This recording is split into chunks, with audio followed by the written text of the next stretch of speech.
with feeling. And welcome, everybody, to another exciting installment of the Terrorisk podcast. I'm with Chris Divers, and this is your host, speaking, Chris. Hello. Yeah. We got some news. I know we all love Carmen, our regular co-host. However, due to a drastic changing in schedule, he's not going to be able to sustain regular appearances on a weekly basis. However, he will be on occasionally, so he won't be completely gone. But in this place, we have Chris Divers, a beloved friend, and everyone likes Chris, right? Yeah. Do you know anyone who doesn't like you? Yeah, actually, one or two, but even for good reasons. Are they both women? No. No. Well, one of them is. All right. Okay. Well, I'm sure you guys will grow to love and admire Chris Divers as the upstanding and righteous gentleman that he is. Yeah. So let's move on to the first part. Usually with the first part of these things, we start off with current events. The only news, honestly, that anyone newsworthy topic that everyone keeps talking about is the fucking, the Renee Good story in Minnesota, the lady that got shot in the face. Yes, the white woman that got shot by ICE. Yeah. Yes, I'm well aware of that. Yeah. It's kind of crazy how like modern political discourse is literally just white dudes versus white girls. Like that's all it is. That was the best person they could have shot for everyone to be like, hey, hold on a second. Wait, what are we doing here? White women getting shot? No. Yeah, we need our white women. Seriously. Anyway, we have a clip from Fox News, the most trusted news source in America. Fox. With the very latest on what's happening there. Garrett, good afternoon. Yeah, Trace, good afternoon. This new video will be a crucial piece of evidence in this investigation because it was recorded by the agent himself, and it shows the events leading up to the shooting from his point of view. Here is that entire video. She looked like a different color. It was dark. I didn't know. She tried to vehicular manslaughter me. Yeah, which is not at that distance. She wasn't. It's okay. We don't change our plates every morning. Just so you know. These guys aren't trained. It'll be the same. No, they're plate when not. you come I didn't talk know they to us had later. guns. That's fine. Like, U.S. citizen. Who gave them guns? You want to come at us? Who set up this quasi-military I force? say go get yourself some lunch, big boy. Go ahead. Who says that? Get yourself some lunch, big boy. I would have been like, suck my lesbian dick. Oh. Yeah, I don't want to hear what the fuck No. JD Vance has to say Neither about this do I. shit. But apparently there's some more footage from this angle. The ICE agent who fatally shot protester Renee Nicole Good in Minneapolis is a Trump-supporting Christian and war veteran who has a Okay, I just want to point something interesting out. A couple years back, we all know about the George Floyd story, right? Mm-hmm. All right, so that also happened in Minnesota. You know that, right? Oh, was it Minnesota? Yeah. Oh, shit. I'm pretty sure. Or I think it was, I'm pretty sure, yeah, it was Minnesota. I'm not And sure. also Derek Chauvin's cop was like revealed to be like Chinese or whatever. That's right, yeah. And now this guy, this ICE agent, like they It's look just at it, what you want. she's Filipino, you know? Filipino wife, according to family. Jonathan Ross has been identified as the agent who opened fire on Good on January 7th after the feds allege she tried to mow him down with her SUV on the suburban street. The 43-year-old is believed to have worked as an ICE agent since at least He did move out of the 2013. way. Based Shooting in her didn't get Minneapolis her out of the full-time, way. he is a member of Moving the did. ICE ERO Special Response Yeah, he Team, really a just, specially trained he just tactical shot her, unit yeah. law enforcement Pointed his sources gun keep right at her. post. None- As the other ones don't anti-ICE have their guns protests out like erupted that. across the country in The the other wake ones of the backed shooting, out. Why the would they agent's back family out? Yo, rushed look, to they're his defense, blasting dudes telling the with Daily tear Mail, gas "You would never blank." find a nicer, kinder person. He's a committed, conservative guy. Christian, a tremendous father, a tremendous husband. I couldn't be more proud of him," his dad, Ed Ross, said. The Iraq war veteran married his wife, who hasn't been identified publicly, in 2012. Ross's dad said his son's wife was a U.S. citizen, but wouldn't say how long she's been in the country. In the past, the wife has shared photos on social media of She's a herself citizen, won't say how posing long she's been in the alongside a country. U.S. I Border don't Patrol see a lot of seeing helicopter. that, but Yeah. Well, so what are your thoughts on this whole Renee Good thing? I didn't know ICE agents had guns. That's a good point. I mean, Because I don't. well, Yeah. we live in New York City. It's like a haven city, right? Of sorts. You won't see that shit that often around here, I think. No, but it's even if like you are an immigrant or whatever, and they're chasing you, like chances are like you aren't going to have a gun, or like even if you do, chances are you aren't going to like shoot a few ICE agents on your way out, because you're going to want to come back in this country again later anyway, right? Probably, I would assume, depending on your reason, but yeah, mostly. Yeah, like your goal isn't to go to. It just seems odd that you would have guns. Like this has to be the first instance of anyone ever using a gun in ICE. Since they've been mobilized. Yeah, I'm sure to them though, it makes perfect. Like to us, we're just seeing them as like rabid dudes with guns, just like with itchy trigger fingers, just trying to shoot people. But for them, they're probably like gassing each other up every morning in fear. Like, sure, yo, yeah, bro, yeah. did you hear about the officer that got shot in Texas? Yo, did you hear about the federal agent? He was just fucking filing a report. Yeah. They probably just talk about that shit nonstop sure, yeah. every day. And then what does that do to them? They go out in the streets after that and they're like, yo, any moment could be our last, bro. Yeah. And that's why they all cover their faces, wear sunglasses, and they're ready to draw at a moment's notice to like shoot a motherfucker. They pretty much they prime themselves up for like reactive fear like every day probably. Absolutely. So yeah, I mean, but do you know about what led up to like all that? Well, specifically Minnesota, like all the tension. No. You heard about the Somali fraudsters? No. You didn't?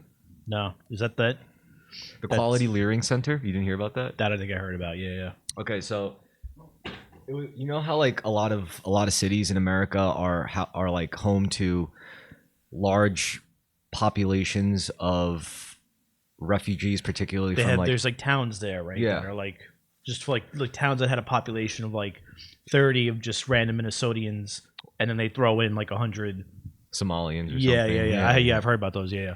Which I could see as being difficult because that's not how you integrate people into society. Of course. So that's already like problem one. And then recently it's been revealed by this one fucking kid, Nick Shirley or whatever the fuck his name is. He's like a right-wing influencer of sorts. Mm-hmm. He went and did a personal private investigation on a lot of these like state-funded Nigerian Somalian daycare centers. Mm-hmm.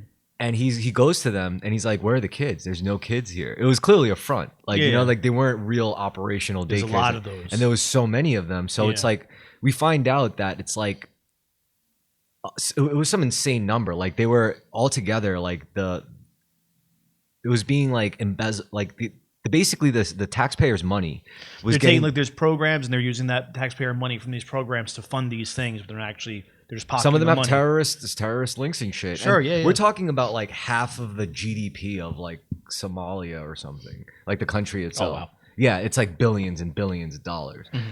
So because it's just been going on for so fucking long, and that exposure caused like this huge narrative of like Trump's like of like. It just got pushed so hard in the news for one. That's what you get. That's what gets people to talk about it. And people were pissed. They were getting real racist about it. And then you had all the liberals saying like, "Oh, blah blah." They were trying to defend the brown people, because that's what they do. Sure. And but to be fair, like go to Brooklyn. There's a bunch of places like that in Brooklyn that are just different groups. But no, I could understand. Yeah. You see one large concentration of a group doing it. They must be the only ones doing it. Yeah. And now this lady came up because like this is all happening at the same time as like Trump stepping up like ICE initiative saying like we got to deport people. So it's just becoming like this. It's almost like an artificial watershed moment to me. It's like it seems so contrived.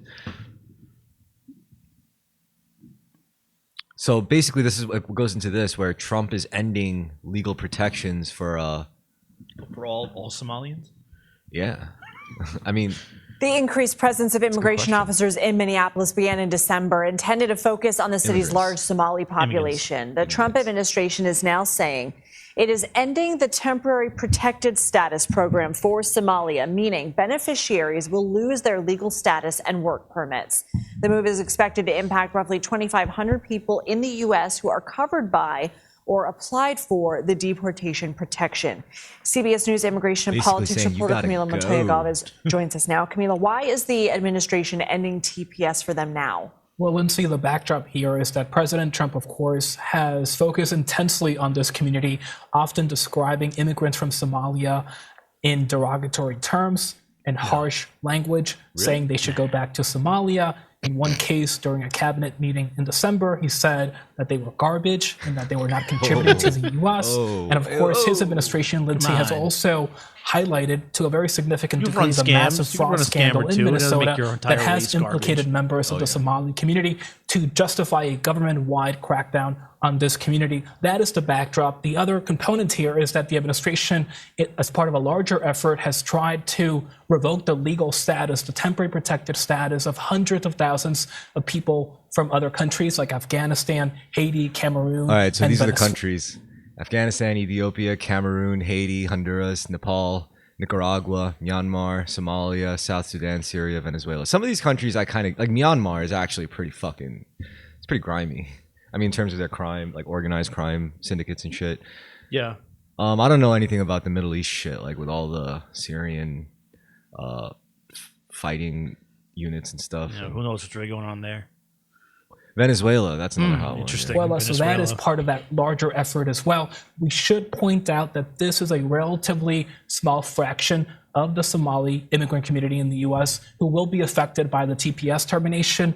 It will TPS affect about report 1,100 Somali immigrants who currently have TPS and another 1,400 who have applied for the program. And total, there are about 98,000 Somali immigrants in the U.S., and the vast majority, Lindsay, are naturalized American citizens. Ooh. So Trump is basically saying they gotta go. He's putting the hammer down and he's saying, yo, we're gonna start kicking people down. As he do. Yeah. So that being said, I also looked into some of like what it would actually look like getting picked up by ICE. And supposedly they have this thing called like turn and burn tactics. What they would do is like, let's say like it's like there's a car wash and like in like on the LA Strip or something on the streets. They would have these turn and burn operations where they would pull up, just literally pull up like tinted out SUVs like Suburbans and shit. And they would just wait. And then you see like the Mexican dudes or whatever, like in like their t-shirts, working the car wash. And then like as soon as one of them like tries to walk away or run, then they get out of the car and just chase him down and arrest them. Yeah. Where are your papers? Where are your papers? And they all say like, I'm an American. I'm an American. Yeah. I have a friend who's afraid to like travel around Brooklyn at night because he's overstayed his visa. Yeah. So, I mean, that could be scary. And like, it is kind of bullshit, but it's like, By the way, also that's how most illegal immigrants are here, is that they've overstayed their visas. They got here legally, then their visas expire, and they just don't go back. I mean, yeah, what are you going to expect them to just like up and go and leave like right away? Well, not even that. It's just like there's not these hordes of people jumping over the fence in Texas from Mexico. True. I mean, do you personally know of any like undocumented immigrants? Undocumented? No. They're all documented. Although my grandfather told me a story where there was this guy that he knew from, I think he was from Honduras or something, but he would work at his store for him, but he would get picked up by immigration like every couple of months, and my grandfather wouldn't see him for like a year. And then a year later, he would just show up, be like, "Hey, I need a job," and he's like, "All right, fine." He's like, "But like, my grandfather gave him his truck once to make deliveries, and the truck's gone, the guy's gone." He had to pick it up from impound or whatever. Because he got picked up. Yeah. But he would come right back. And that guy was undocumented.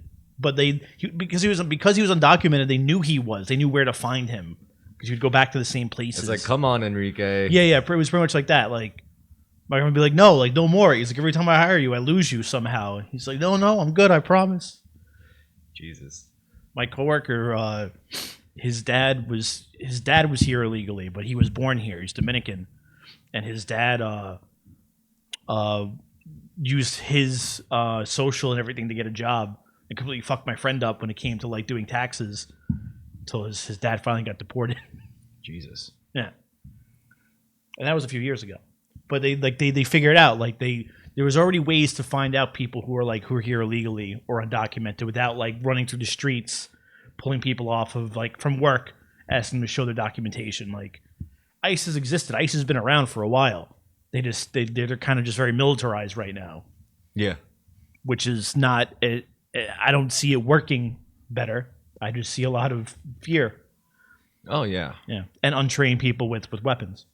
Well, the question is like, who really wants them out. Like, because you gotta admit, the majority of Americans, this is what they voted for. Yeah. Like, they voted for this. Yeah. So it's like, why The ones exactly? that voted for this don't live in places where all these immigrants live in. Yeah, that's true. Like New York City, for example. Yeah, like they live in, Oklahoma, and they saw like a sketchy Hispanic guy they've never seen, a sketchy Hispanic guy they've never seen before. Like, well, he shouldn't be here. He doesn't look like the other one that we know. I mean, there is a precedent, I guess, for like cartel crime. That's like a really big thing. Yeah, Like, we don't live anywhere really near that. that's true, and that's a bigger thing, like down south, Yeah. like near the border, near border towns or whatever. Like, yeah, Because we say, like, I mean, if ICE is militarized now, like, the cartel dudes have been militarized for a very long time. yeah, but also like the government is working with some of those cartels, and vice versa. That's like, true. there's the cartels that are surviving or that are thriving, rather, are the ones that have deals with us. They rat out other cartels to us, and that's how they keep their enemies down in exchange for, I guess, less violence Or less managed and controlled violence. Yeah, I'd say that outwardly what they're trying to do is they're trying to make it seem like, oh, we're finally dealing with the problem that the previous administration failed to acknowledge. But really what's going on is America as a whole is like, well, they're too young to remember, but we're the one who put this rabid dog in our backyard in the first place as a guard dog. But it's gotten out of control and we got to put it down. But the people don't know that it was our dog to begin with. We're the ones that put that dog there, you know? It's basically it's us cleaning up our mess as a country. yeah. No, yeah, it got out of hand, and this is literally just like, I guess I'm just literally putting them down, this problem down. Yeah.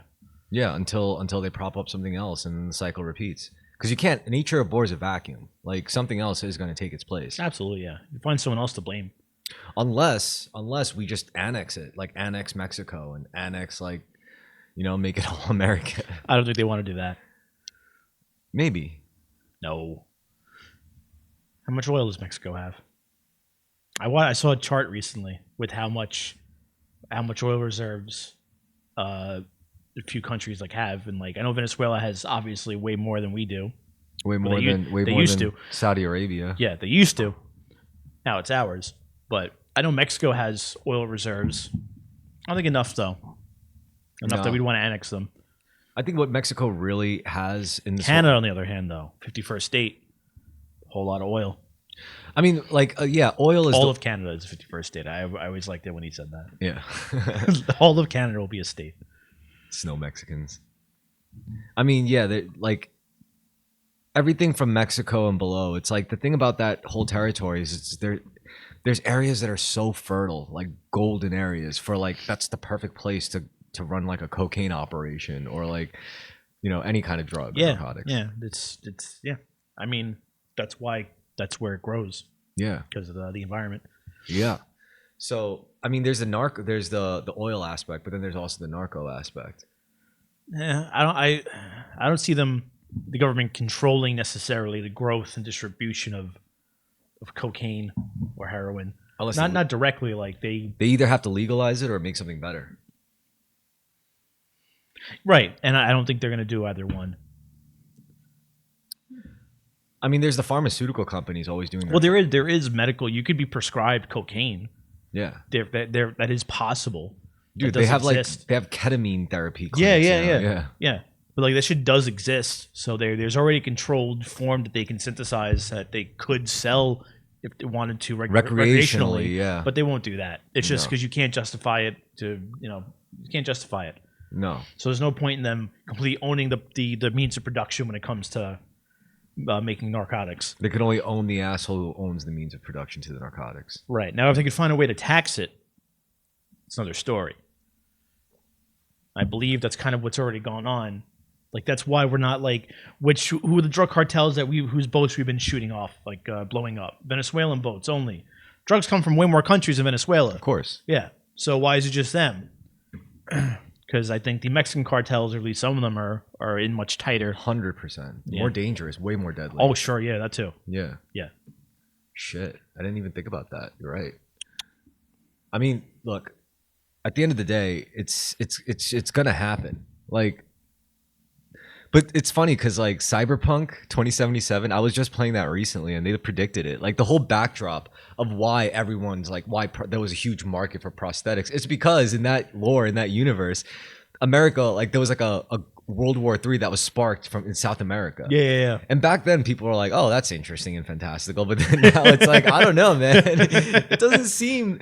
And the idea was the war was so devastating and so bloody and so violent that the amount of people getting maimed, because both sides were doing like human wave tactics, because it's future warfare. Everyone gets conscripted. We're all like in debt, so it's like, why wouldn't we? You don't even need to like draft people in a nationalist sense. You just provide like privatized incentives.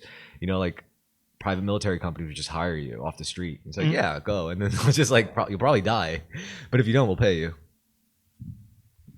So yeah, that was the and it seems like that's where we're headed. I will say this though, I mean, maybe it's as a soldier who's forced to like fight in these wars, maybe it's better to be in South America than some far-flung place in like the desert or. It's less foreign. I don't know. It's all bad.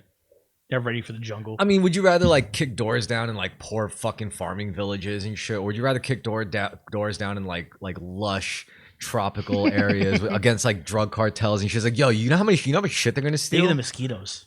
Oh yeah. And also the tropical diseases. Yeah. It's not fun either way. You're right. You'll never be in a suburb, knocking doors down like that in a foreign country.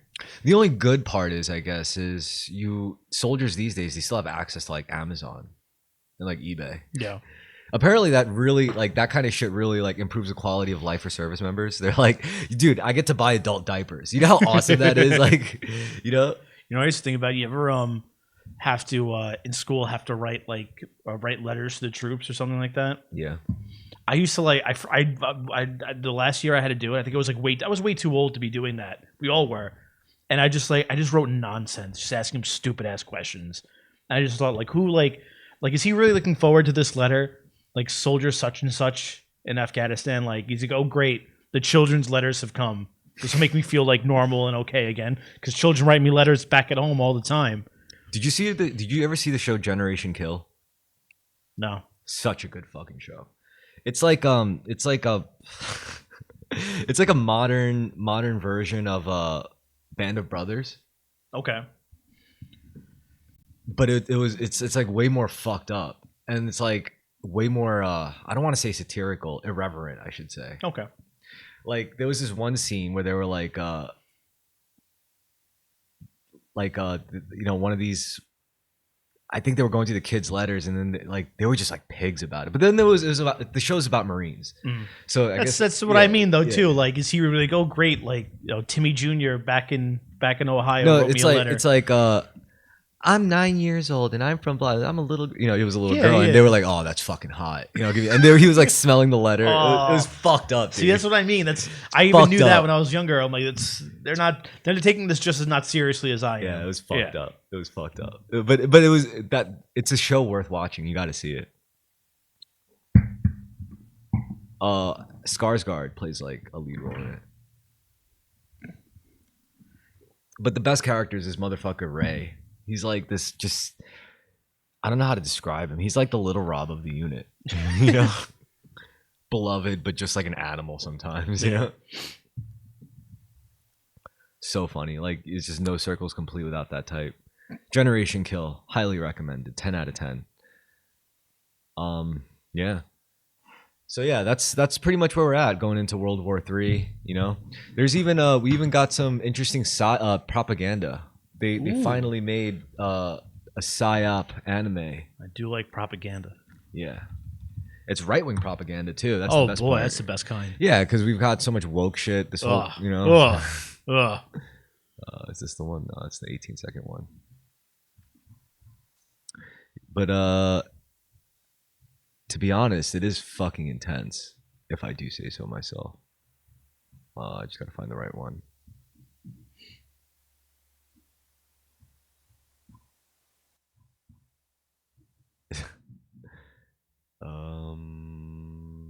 Oh yeah, this one. This is a good one.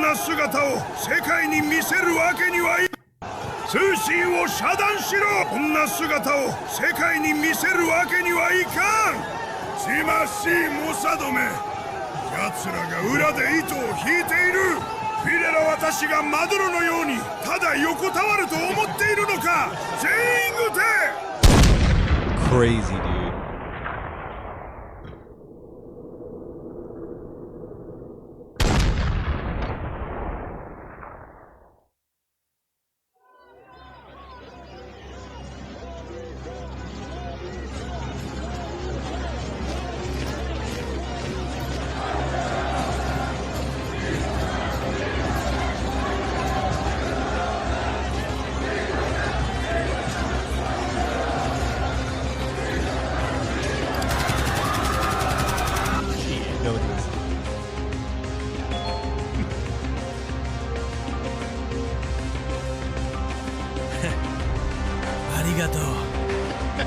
They got the Starlink. 世界にイラン国民の意志を見せてやる。あ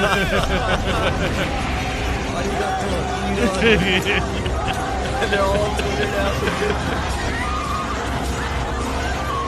Now the world will see the will of the Iranian people.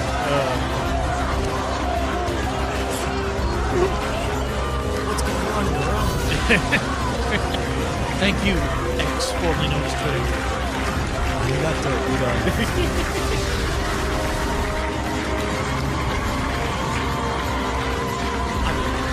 I can't be the only one who thinks this is fucking insane. Like, I'm not saying it's like cool, like it's just insane. Oh, yeah. I thought we don't knock statues down.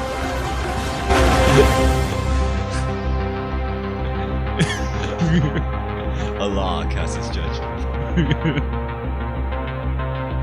This is some pretty like high quality slop though, you gotta admit, for like AI. That's good crap. I mean, where are we headed with that shit? You know what I mean? Like, now it's not just that.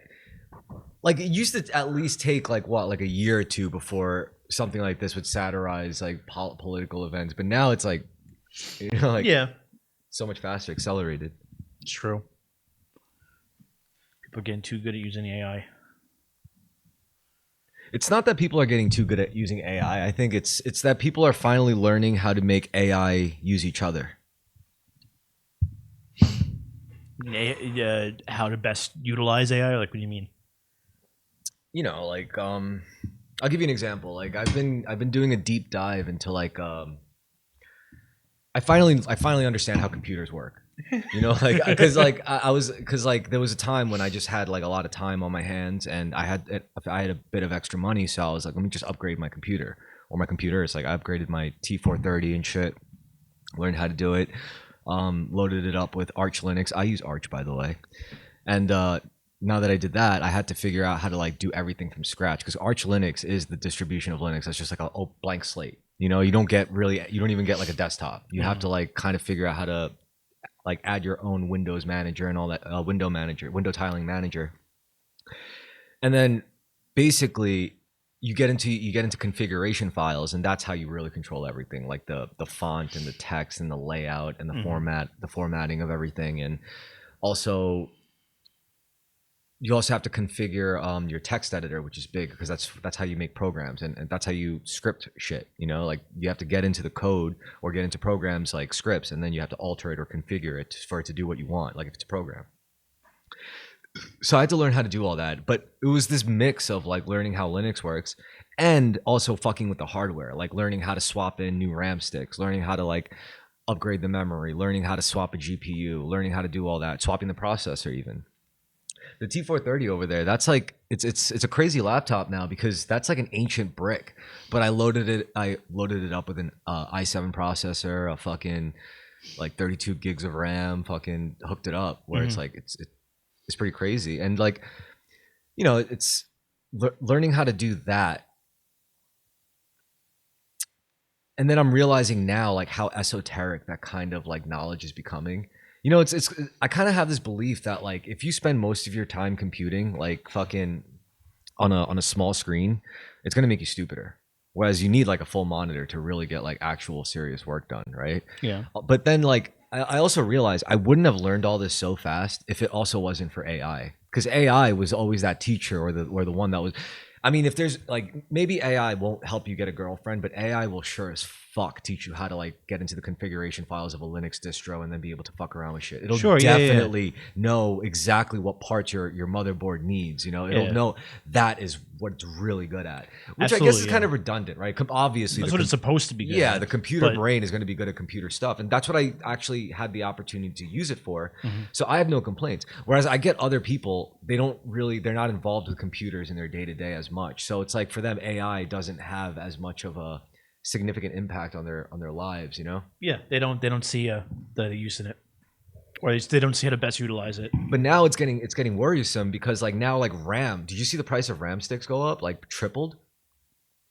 It's insane. I just bought a terabyte for like $250 of just a solid state drive. Yeah, 1 or 2. That's not that bad, $250. But like for RAM sticks to cost like $300 for like I don't know, like 64 gigs of RAM. That's insane. No, I saw the price because I looked. I went to find that particular price. But no, yeah, I saw how crazy expensive it got because I have to add memory to my PlayStation. And we know why it's happening like that, right? Like why RAM like because people finally know how to build computers. No. It's because these companies who are like really like going all in and are involved in the arms race of building like AI compatible hardware, they're buying like Nvidia has to buy up like all the RAM and shit. You know, all these companies, they have to buy it up. So there's literally none left for consumers. Like all the biggest orders are on back order pretty much by like for the next six months or something, maybe more. You know, kind of like what crypto did to graphics cards. Exactly. Yeah. But this time it's worse. Yeah, that is worse. It's literally just memory to to hold information. That's graphics cards. Like, okay, I can't play top-notch games, or I have to pay a little bit more for it. But like, yeah, memory. What they want to do, I guess, is they want to offload. They want to offload all the computing from your own device into something that just accesses the actual, you know, servers that are doing the processing and all that shit. Like how if you have like Game Pass or something like that, you have to. There's a lot of games you could stream, play rather than exactly. Yeah. It's gonna be push. Things are gonna be more pushed to that model. Just like now, like no one really. They don't want people to have their own copy of say like Adobe Acrobat. They want you to fucking sign on to these web apps and web services to use it from there because you get to pay as a service. And pay $140 a year. And then forget that you did that and check your bank account and you're down $140. I'm like, yo, for something like that, I'm like, are you stupid? No, I'm gonna fucking pay $500 for this shit. I know what you're fucking trying to do. I'm not gonna fucking fall for that shit. Yeah. And they say, are you sure this is gonna be like the last year this version gets updates? Like, good. Yeah. Fuck you. You know, like. But you could, if you do this one, it saves across all your. I don't give a fuck. Like, just give me the fucking copy, give me my serial key, and call it a day. Because like something like Adobe Acrobat, I need that for work. Yeah. Although, everyone needs it. Although nowadays it's becoming redundant because truly, like my job is getting like more and more automated by the day. What about you? No, there's some things, but no, there's still. I bet I could figure out ways to automate that shit, or make it smoother. Maybe, yeah. Like, dude, I know I'm getting cracked because like I'm like fucking I'm going by the seconds now. Because I'm like, if I have to do like fill out anywhere between 15 to 30, 35 contract requests a day, which means I have to fill out that many PDFs a day, how many seconds does it take me to like go through the file? How many seconds does it take me to double click the template? How many seconds does it take me to fill out every single form? Of course, forms that I also make repeat just to save that many seconds. You know, how much more time does it take for me to like load it into DocuSign and then, you know, using my templates and all that shit? And so like I look at all the spaces in between where I'm physically working, and then I say, I wonder if I could write like, not me myself, I wonder if I could vibe code a Python script that's going to like just make a user interface pop up like a box, a dialog box, and then scan my folders and be able to pull up the right shit that I want it to, and then be able to fill it in for me and send it and automate that whole process. That takes work. I get it. But with AI, a layman, an idiot like me can figure out how to make that happen. You don't need like top-notch software engineers to be able to like. So yeah, that's the thing. There's my company, like we already have a software that if they never had that software, somebody now like could just easily automate it with AI. Yeah, for sure. Yeah, for nothing. Yeah. So I'd say we're making good progress. That concludes the first part. The second part is I don't know. I mean, I don't really want to say it right now because I kind of like leaving you guessing. But I did come across this funny ass tweet that I'd like to read. When I reason about child rearing, I substitute child with kind of retarded roommate that you love a lot. If someone says they did something to a kid, I imagine they are talking about doing it to their retarded roommate. If in that framing it sounds like abuse or being a pushover, then I don't think it'd be a good to do to a kid. I think there's ways you have to treat a kind of retarded roommate differently than a non-retarded roommate, and that's okay. I also think it's fine to have apparently severe boundaries around what you do with them. It seems fine to not play make-believe with the roommate if you don't want to. I think if my retarded roommate hit me, I would probably hit them back to show them I will protect myself and they can't physically abuse me. But also it seems unethical to force the roommate to do things just because you're trying to teach them a lesson, except in extreme circumstances. It seems fucked up to be like the retarded roommate needs to know who's dominant in this household, or I wouldn't let them go outside or read a book for 4 hours until they cleaned up or whatever. Like, question mark? Tiny little military dictatorship here.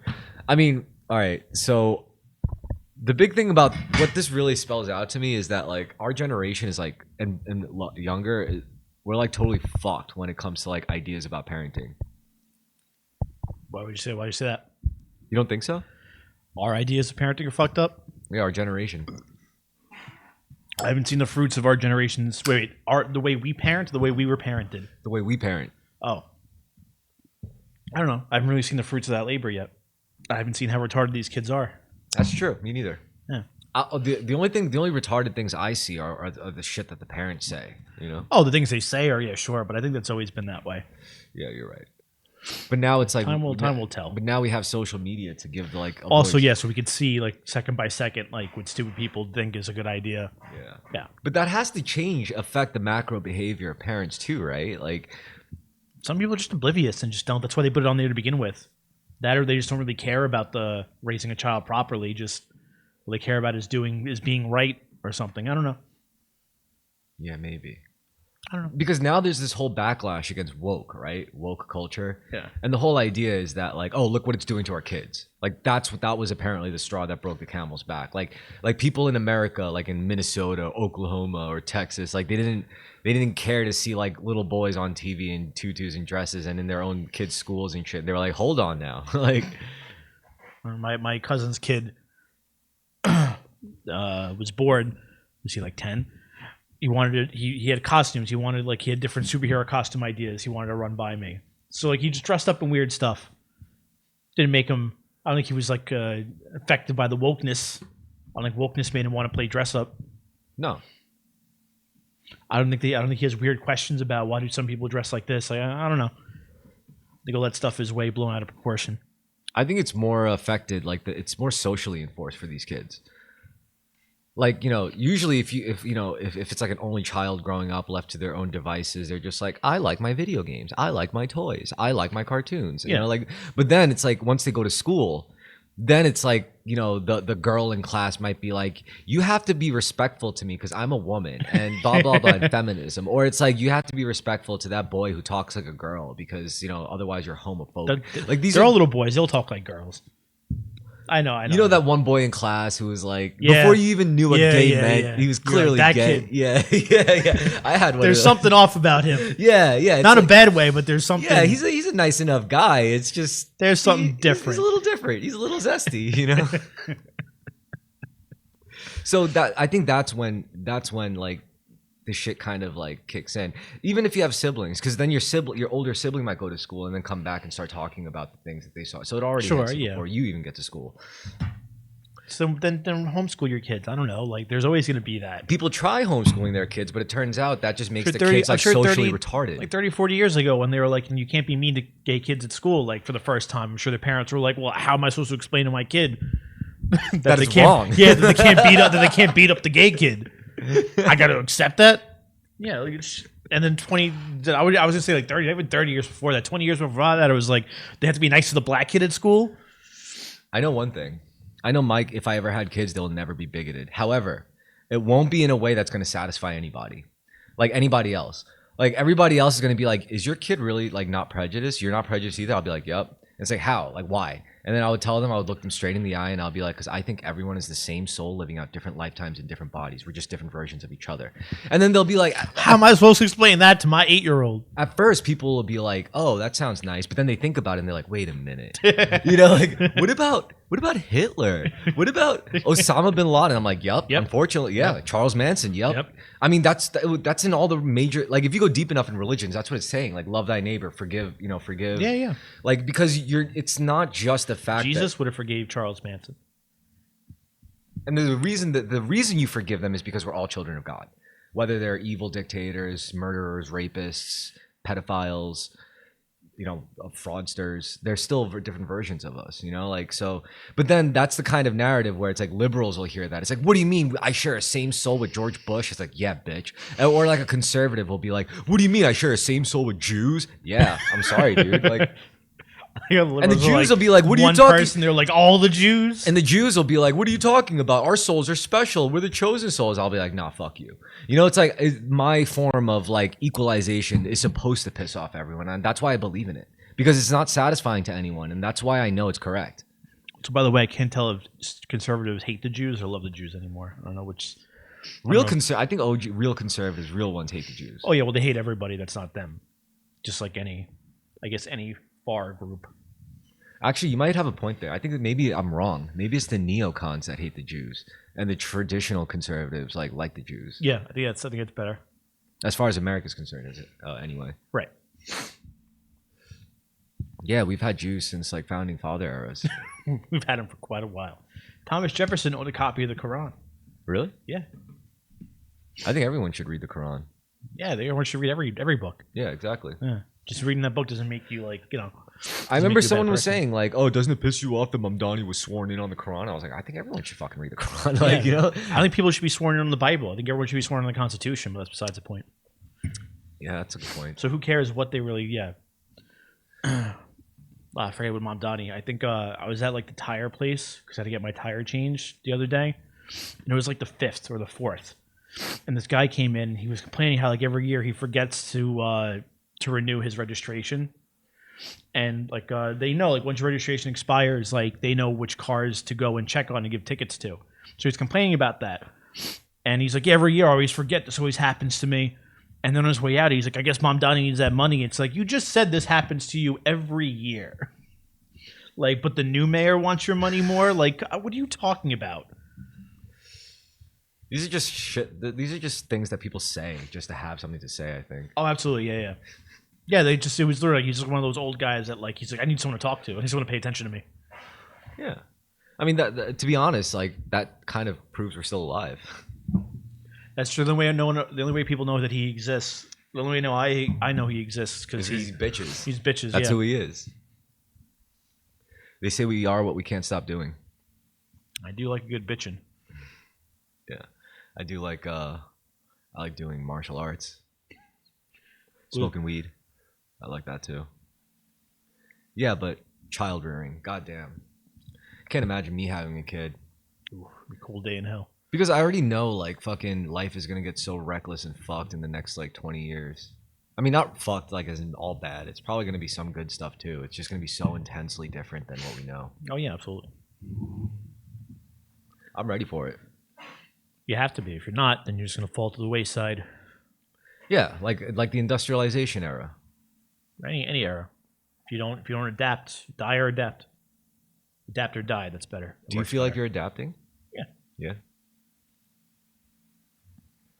Because I'm not running around like complaining about how the way everything is, and oh, that's a very good point. Yeah, you're right. saying like, I wish it was better, good old days when things were like this. I never do that either. I kind of really hate. I'm not using your fancy smartphones. We didn't need them in my day. Well, I mean, even when I was like younger, I recall growing up, I didn't have any like traditional basis to really lean on. I mean, yeah, it was there, but it's not like they ever amounted to anything. You know, things also started to advance rapidly like when we were younger. So I feel like change. We're more used to the idea of change or things changing quickly. Yeah. If there's one thing we know, maybe it's not one, piece of like new technological advancement, but we know things change, because that's what we were born into. Yeah, like from I feel like from 1975 to 1985, they had the VCR, then Betamax. That was like, it took 10 years for something to advance and they got Betamax. But for us, like every 2 years, it's like, oh, this you have a computer, you can compute things on it. 2 years after that, like, oh, you can play Doom on this. 2 years after that, it's like, oh, you could use a cell phone and play Centipede on your cell phone. I mean, that was a big thing too. It's like when you suddenly give like telecommunications technology to teenagers on a mass scale. Yeah, and that was us. But I feel like we're a little more equipped for it than previous generations. I feel like that's going to work in our benefit. What it really means is we're more equipped to handle life when that shit fails. Yeah. Well, yeah, because it's not all we know. We also have a foot in like two different worlds. Yeah, to an extent.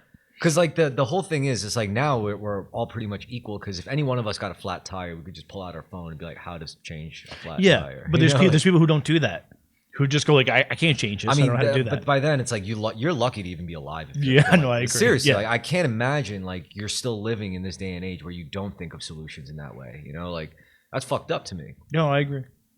Like someone must have actively hindered your development or something, your cognitive development, for you to end up like that. A friend of mine asked me to help him like put something together, and was just like kind of dreading it and complaining about it. I'm like, don't you like enjoy like putting something together and then like looking at the fruits of your labor? Like, look what I built. And he's like, no, that's mad autistic of you to say. And I'm like, no, there's nothing autistic about building things or enjoying building things or accomplishing things that you didn't know you could. I'm so glad you bring it up because like we could get meta here. Let's look at this podcast, all right? On the surface, yeah, it may only have like 100 something followers. And it's 100 more than other people have. But also, it's like what I say is this. And they're all great. All 100. Yeah, I agree. It's like I like having a small subscriber base because I'm like, at least I know there's there's some smart people out there. No, I'm saying for good or for ill, they're obsessed with the vibe or the energy or maybe just the flow. I don't know. But what I will say is like building the podcast, it's like learning how to do it. When I came into it, I was just like, yeah, I'm just going to fucking do a podcast. Anybody can fucking do a podcast. Just like how everyone thinks about podcasts. You're like, this is fucking bullshit. Like anyone could fucking do this. And I'm like, yeah, I used to think that way too until I tried it, until I actually did it. I had to learn all the things. And the reason why I made this podcast was because I wanted to learn how to video edit. I wanted to learn how these fucking autistic chimpanzees make these crazy YouTube videos. And I finally learned.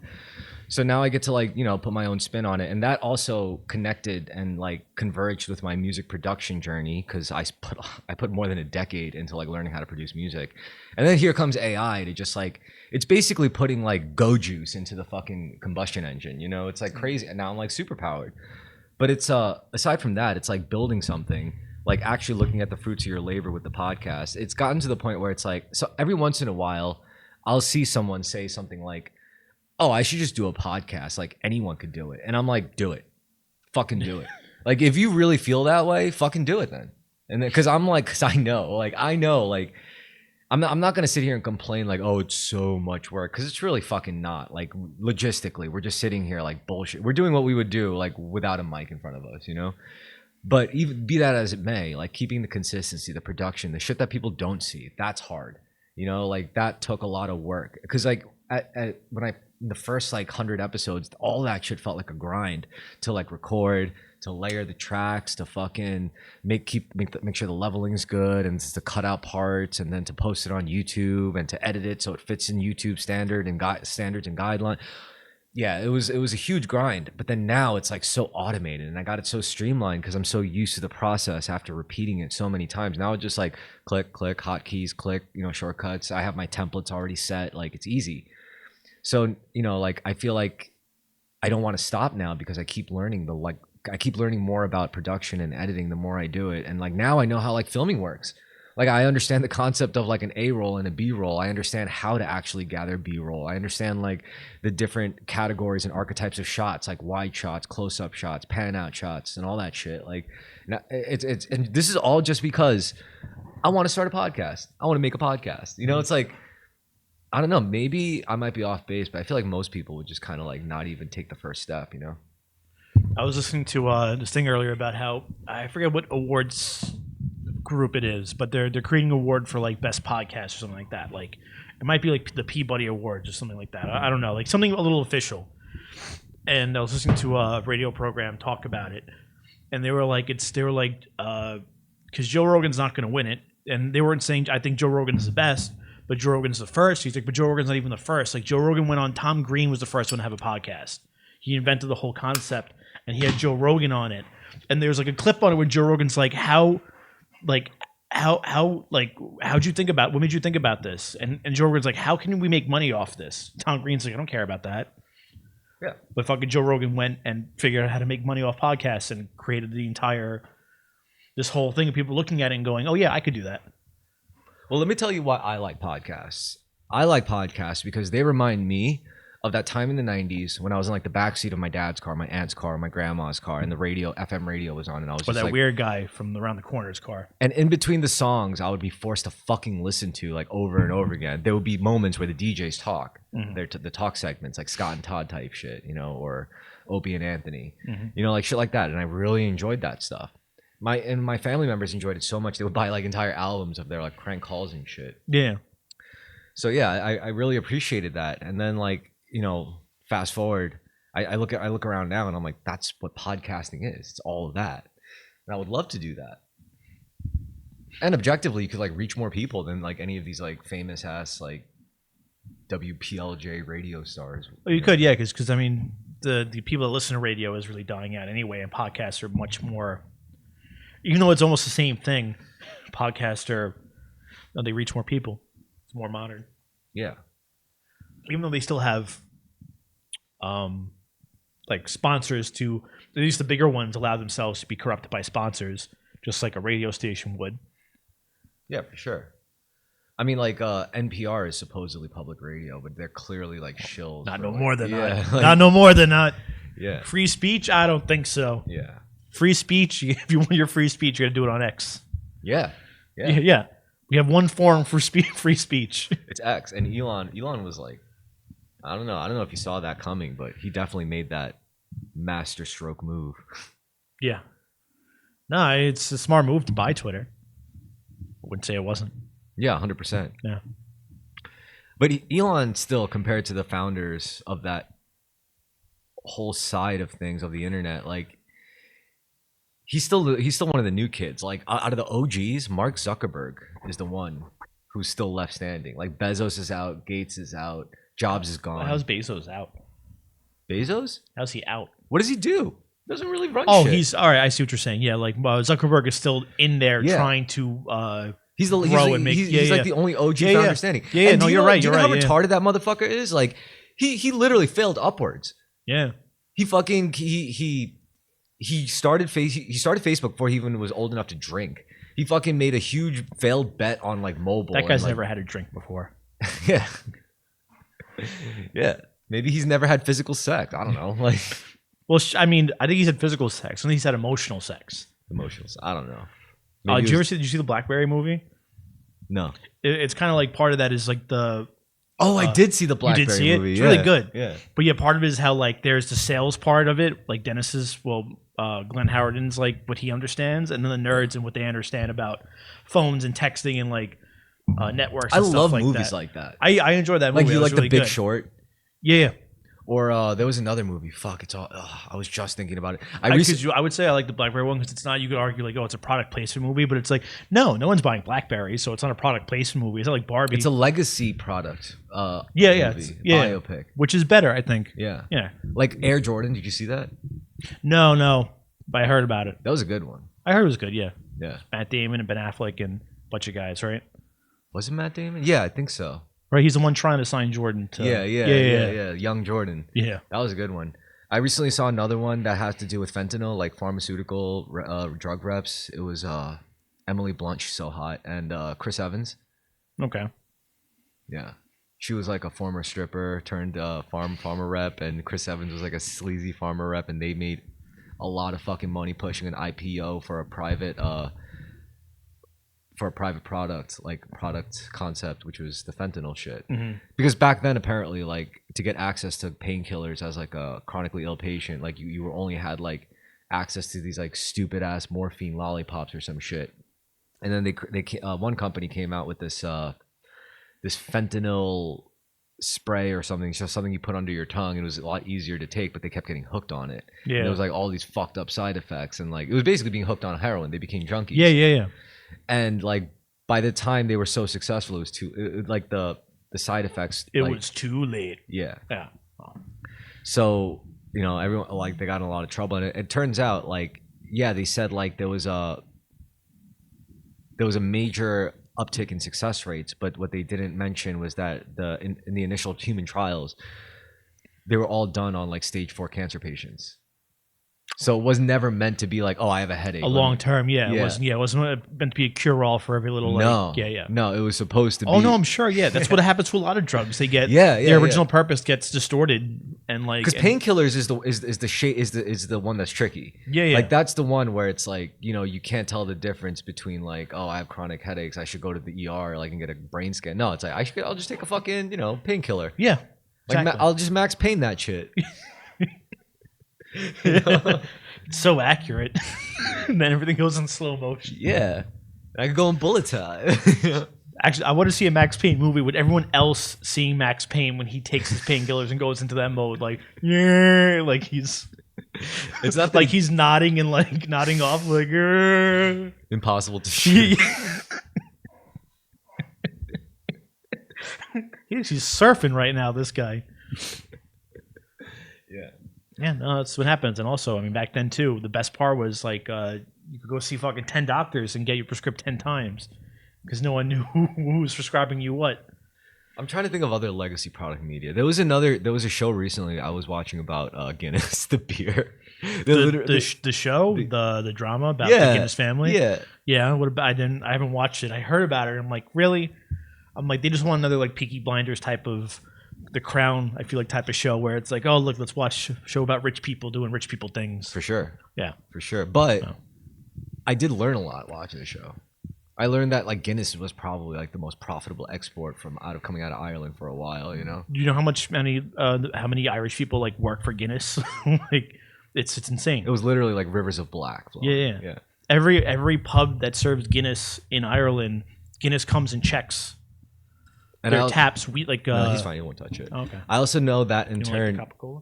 I also know that in turn gave Guinness like huge political power. Absolutely, yeah. The first night of commercial television in the UK, there was a Guinness commercial. Yeah, that's awesome. I mean, do you like Guinness? I love Guinness. I'm a Guinness man too. Yeah. But I'm kind of picky about the Guinness. Like I always love it on tap, you know, because if they serve it to me, it's best on tap. If they serve it to me on tap, then they have to do the whole, you know, like let it whatever. You have to do it correctly. You mean yes, yeah. But I can't stand when it's not done correctly. But when it comes to the bottles, like I prefer the metal bottles with the marbles in them. The cans, you mean, right? Are they cans? Well, which one? You mean the glass or the can? No, they have the ball. Yeah, they have metal bottles. Like, you know the Bud Platinums? You ever see those metal like? Like that? I've never had that for Guinness. I think it's called Guinness Drought. That's a glass bottle. Or not Guinness Drought. Guinness, not Draft. Guinness Stout. That comes in a metal bottle. Yeah, I think so. Guinness Stout. I think it is Guinness boy's Stout. going after that prosciutto. He's going after something. Nah, he's just sniffing around. No, he's licking. He's just trying the meat, I think. It just keeps moving on. You're like, nah, he's not gonna do that. Yeah, he's sniffing a little bit. Yeah, he's licking it a little bit. He's just gonna eat it. He's just like, yeah, I know. You're just getting there. Once he starts eating, you'll be like, yeah, he just wants a bite. Oh wait, they are glass bottles. Yeah, but they're like different. They're like I hate those ones. Oh, you hate them? Yeah, I prefer the can over the bottle. But in Ireland, actually, what they have is they have a Nitro Surge can, where instead of the ball being in the can, you buy the can. You separately buy a tap. So when you pop it open, you put the tap on top of it, and there's nitrogen already in the can, so you get like a nice proper pour. That's pretty fucking sick. It is, but we won't get it. Why? Why? Can we order it? Well, I have it, but the cans we could order. Oh, I have it. You're never gonna get it though. Yeah, that's what I mean. You'll never get it. No, but I have it. The tariffs are a big issue, so that's why we probably won't have it for a while. We can make it. No. No, you can't. Yeah, I'll be the one asshole on Star Trek. It's like you go to the fucking thing, the summoner. The replicator. Yeah, food replicator? replicator? I'll be like, give me a synthesis between like MDMA, ketamine, and like Viagra. File not found. What? File not found. You think so? See, no, Star Trek was a conservative show. Every enlisted man would get free Viagra. Good. But no contraceptives for the women, of course. Of course not. That's gonna end well.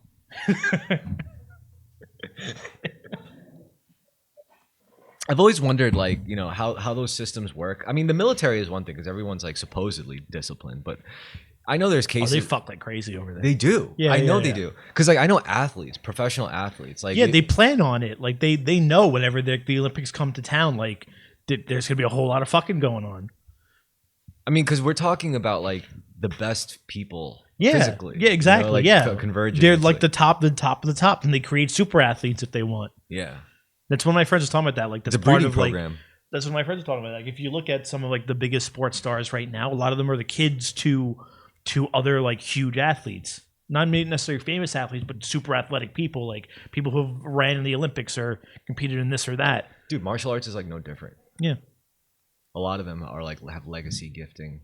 I think I do too from my dad. I think that's why I was able to like get pretty decent at sword fighting, which I still teach. Shouts out to Budo. Yeah. Budo. Yeah, Bushido. Japanese style swordsmanship. It's enriched my life. That's why I practice it. I know I'm never gonna like, hopefully, you know, God willing, I'll never have to use my skills, you know, because it's a messy thing to kill someone with a sword. Like, Oh sure, yeah. I think the reason why the samurai were so anal and pedantic about their sword fighting is because they knew it was messy, you know, and they did it a lot. They were like, I'm so tired of like just everything looking ugly every time I kill a guy. Like I'm sick and tired of being out of breath. Let's make it look nice. Yeah, exactly. Exactly. The Europeans never got that. No art in anything with those people. Yeah. But what the more interesting thing that happened was when you try to refine something so desperately and passionately, even if it's killing because you have to, well, then you learn a lot about yourself. And you could apply that to any art form, whether it's music, sports, singing. Oh, that is music. I mean, cooking. Cooking is art. Yeah, and a lot of the best artists like really do suffer for their shit because that's the only time when you're truly like egoless. When you're like willing to just like step aside and let the art take significance over your life. It's true. Do you have any art forms that you really care about in your life? I guess I enjoy cooking. I enjoy writing sketches or jokes. That's awesome. Yeah, I look. This is another reason why I'm excited to do the next phase of Terrorisk with you because me and Carmen were like bad at being funny. Like I'm not good at being funny. I'm good at laughing. I know when something's funny, but it's just I don't know. It's just something about like the way my internal thing is set up. It's like I just can't. I used to be a lot better at finding the funny. You know, like I used to be. I remember when I was a teenager. You need more trauma. That's what it is. You're running out of trauma. Probably. I'm running out of trauma to like really get the funnies from. Mm-hmm. I gotta just put myself out there and get like blackout drunk in public places again. There you go. Yeah. That's showing dedication. No, I'm serious. Like I can't think of any other way to like make life funnier. I mean, I could think of every way to make life better, but funnier, that's a trickier thing. That's hard. It's hard. Yeah, because it's not, I mean, it's not completely up to you, too. No. There's a lot of outside forces. Because irony, it's not, I hate it when people say, like, oh, you're being so ironic. You can't, no one can willingly be ironic. That's not how it works. It's like irony is like a divine thing.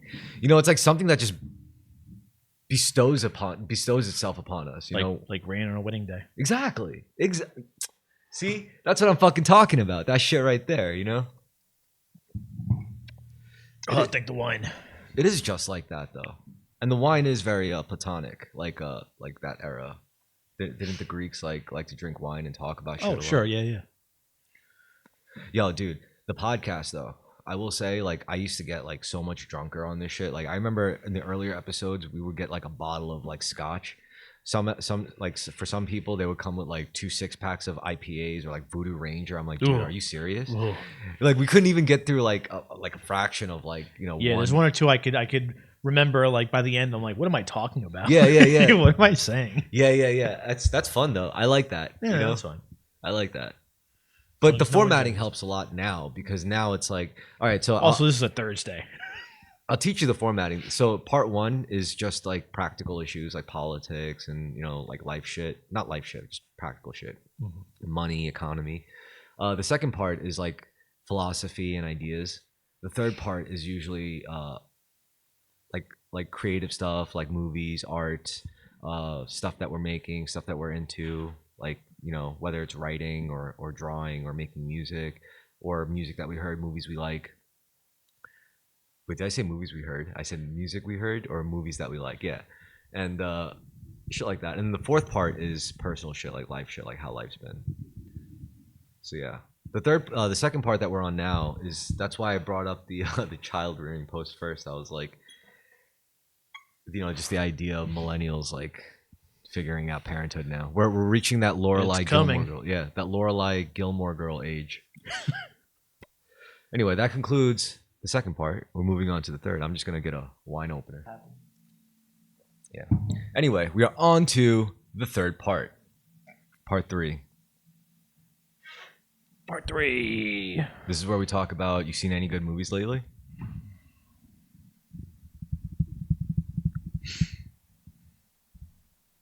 Ooh, I saw The Name of a Rose. What's that? It's with Sean Connery, Christian Slater. So the late 80s. I love Christian Slater. I mean, I don't love him like homosexually. I love him as in I admire his work. Thank you for explaining. I admire his performances in his various films and television show appearances. So it's like a Sherlock Holmes mystery, but it takes place in a monastery in Italy in like 1247 BC. Sounds like some Agatha Christie shit. No, but it takes place during medieval times. Oh, nice. So they're like monks and like the like aesthetic, friars. Yeah. And abbots and all that shit. And like the aesthetic looks great. Like it looks filthy and disgusting. You're like, wow, it looks like they're actually in the Middle Ages. The mystery itself though is just meh. But like everything in it looks fantastic. Do you know what I like about like period pieces like that? Like whether it's Middle Ages or like Crusader times. I like that like you don't need that much production resources to make it look really good. No, you just have to be mindful of certain things. You just need the right costumes. You need your actors to believe. That's the hardest part. You need the right costumes. You need the actors to believe that that's where they are. Yeah. Like you have to sell out to the people watching. Yeah. You don't need the green screen. I mean, if you want to do like this is the 80s, no green screen, so everything was real and tangible, and they made you feel that way. Like if you can, like what's that movie? With Danny McBride and James Franco, Your Highness. It takes place in medieval times. It does not look like a medieval times. What was that? What was Your Highness about? I don't know what it's about. I never saw it. I just know that they're like knights and it's medieval times. I've seen a lot of movies like that, man. Yeah.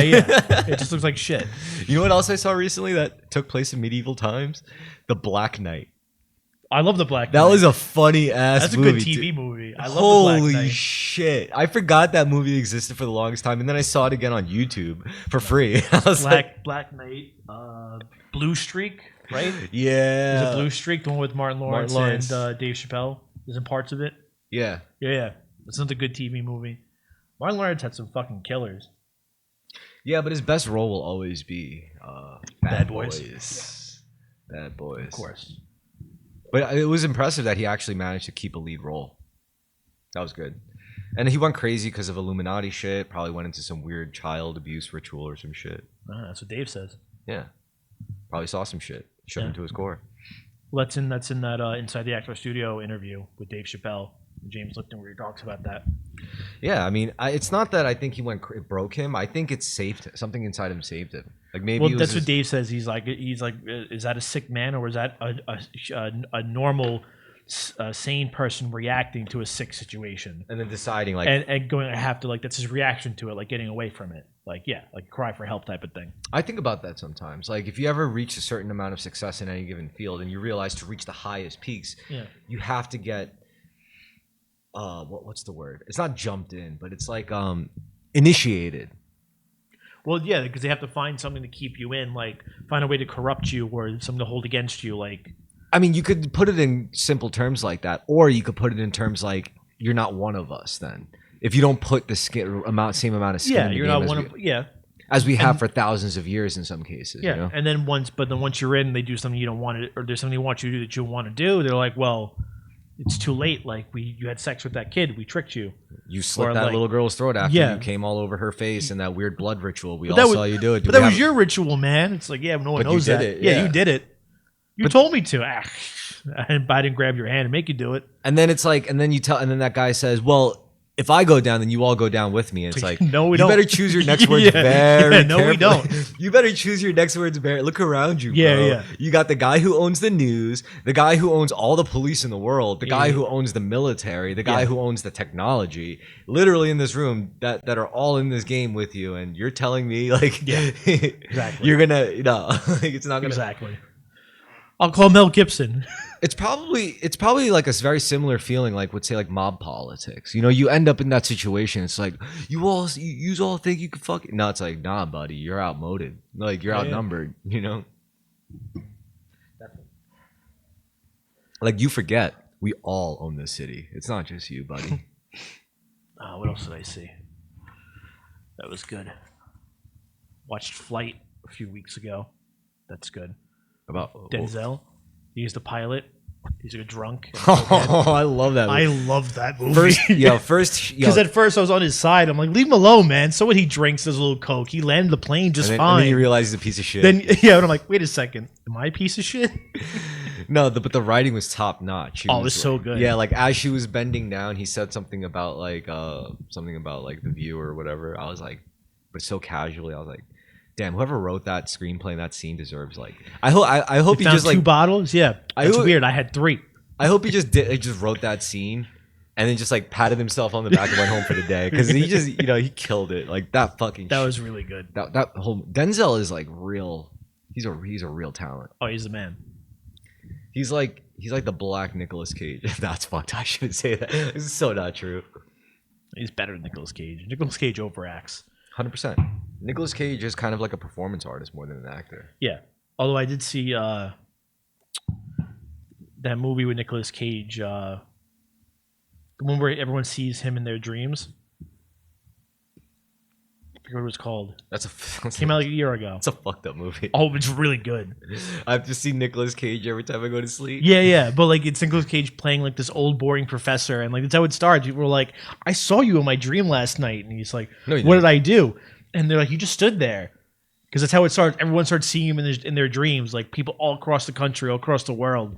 But like he's just in the background of their dreams, and then they're just like, people just find him interesting. And then it turns into he starts brutally murdering people in all their dreams. And now people are like triggered by seeing him. He loses his job as a college professor. He's like, people talk shit about him on the news all the time. Like people spit on him or like start fights with him when they see him on the street because of what happens like in their dreams. It's great. What happens in the end? In the end, basically, he like his wife leaves him. Like he ruins whatever chance at fame he has. He squanders it, and he kind of has to live off on his own. And people have stopped dreaming about him. So people have forgotten about him. Oh, good. Yeah, that's nice. He finally gets peace. Yeah. And he has a nice little moment with his wife. So it ends like in a nice way. But like the ride along the way is pretty fun. There's like because he's like a 50-something-year-old like English professor. And like he meets this woman, like this young girl, very attractive young girl, and she's also had dreams about him. But then like it's obvious she's like hers have gotten sexual. So she's attracted to him and he doesn't know what to do with that. He's a 50-year-old English teacher. He's been married once. He's probably only slept with one woman. But then he tries to like help her reenact this sexual fantasy with her, but it ends up going really poorly because he's not a sexual person at all. And it's way better in dreams. Exactly, yeah. He's not a sexual person at all. He comes like that, and it's just very uncomfortable. Yeah. And he ruins a business relationship with this company because she worked for this company. You know what's fucked up? To like, when it comes to sexual fantasies, like in real life like that, like it's kind of fucked up because this is why fantasies should stay fantasies. Like, especially as like the masculine figure in a fantasy dynamic with another person, like the minute you start getting tender, you start caring about the person personally. It's like that's when the whole fantasy gets like ruined. I know, yeah. The minute you want to be a decent person to them and like I have to stop choking you at some point. Yeah, exactly. Like I can't just keep choking you. We can't keep playing this cat and mouse game where I pretend to be a sexual predator and pretend to be scared. I can't keep doing that. I need some chance to prove that I'm not that person. Unless God forbid that's actually who we are, right? Yeah. We can't have that. And then you wouldn't want that either. Yeah. You're really upset. Exactly. It doesn't work for anybody. Then we ruin everyone. Then we burn everything. And it's like, is it worth it? I don't know. It's like people write books about that shit. Like white women love writing books about that yeah, shit. they do. It's like because only in books, in their fantasies, is it okay to burn the whole world. For Yeah. I've read a lot of those smutty books. I've read well, I didn't read like really smutty shit. I've read like, I don't know, fucking Twilight. I've read the Twilight books. You know, the whole thing about Bella and Edward's forbidden love and relationship, about how like Edward's existence is like, oh sorry, this has tobacco. Yeah, in I it. forgot. I'll roll the next one with just weed. Cool. But yeah, how Edward Cullen is literally just so good. yeah, oh yeah, you miss tobacco, do you? Of course I do, yeah. But I don't want it. Go on, sorry. I wish we could invent tobacco that doesn't kill you. That'd be nice. Nah, I don't know. You know what? I don't even care about it killing me anymore. The thing I've enjoyed about not smoking is that I don't smell like cigarettes anymore. And I get told that. It's really nice.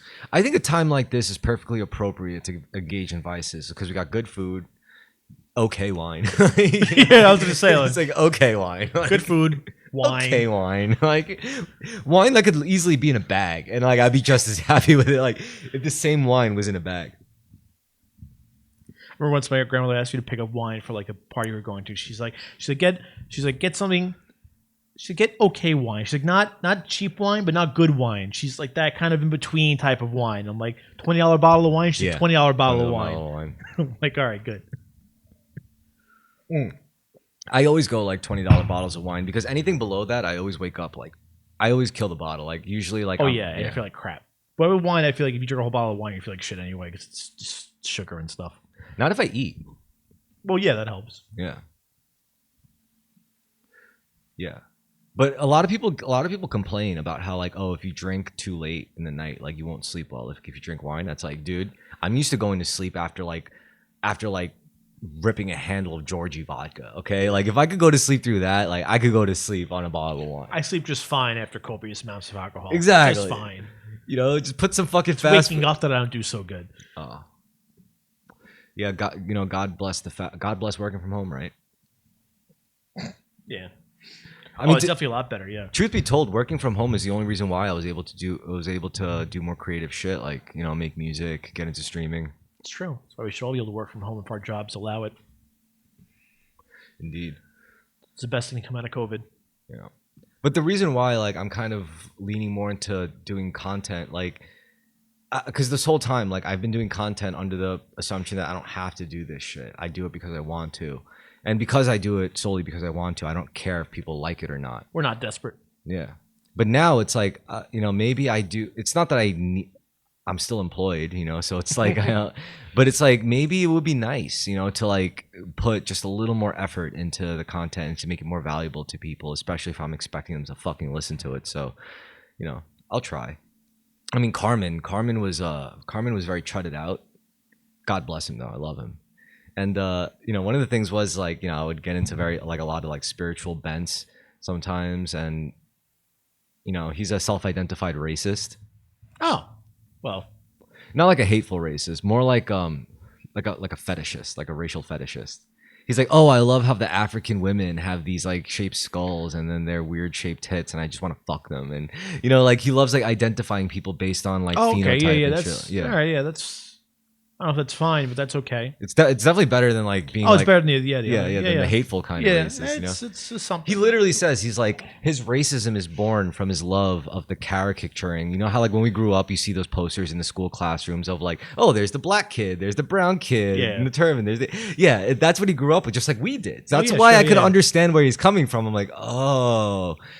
Because he hangs out with a lot of like neo-Nazis and shit. And I'm like, huh, that doesn't make sense. Like he's different from them. It's like, oh, there's different types of racists. Okay. You know, there's a racial fetishist. There's a I racial feel like it's very supremacist. a New York-y thing though, to not be able to help but identify people by their But he's not a New Yorker. He's from fucking Boston. So he moved to New York specifically so he could do that. Now I don't like this. Now I don't like it at all. I mean, that's why he's like, I love life now because since I moved here, I don't have to live in that stuffy ass Boston area. Like I don't like people like that. Like the people who move to the city. I mean, I love Carmen, but I don't like the people who move to the city from like Florida, for example, like some white girl who's like, oh yeah, I was sick and tired of growing up around these rubes who just like, you know, who aren't like down with what's really going on. So I got to move to a more cultured city like New York. Hey lady, you're the rube. Get out. Exactly. I'm like, Yeah. fuck you. No, Yeah, you're yeah. just gonna bring that shit here. then. Exactly, Like, yeah. You think it's You're not going to change. You're not any better than those people. That's who you are. You just think you are. Get out of yeah. here. Yeah, so you're coming under the false pretense of I got like if I move to New York City, then I could be who I really am. It's like no.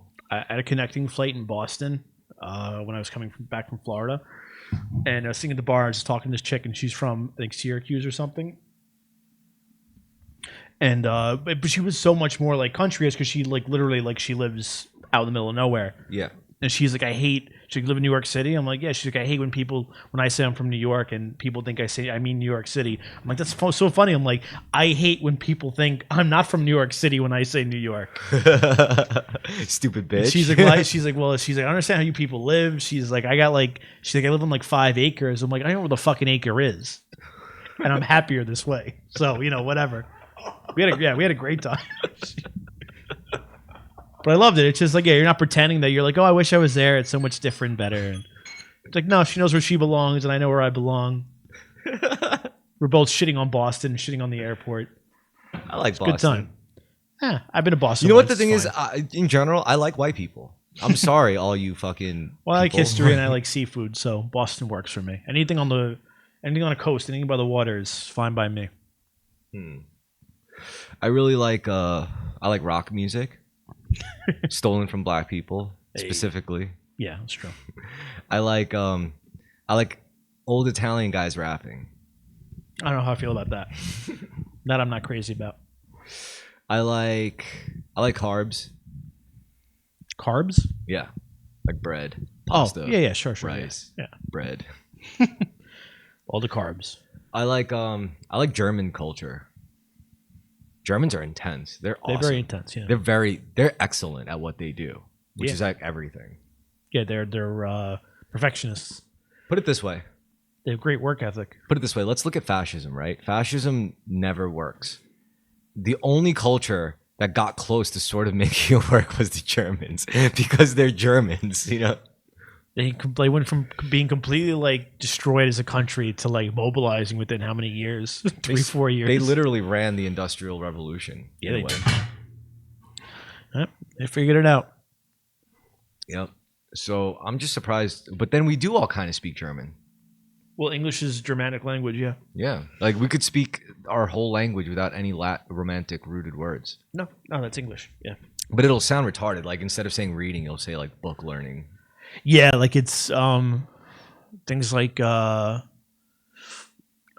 was it? Because I read something about this where like it's a difference in like language, like to say like beef or like there's like 2 levels of words that like people would use. So like so something like I can't think of the right words.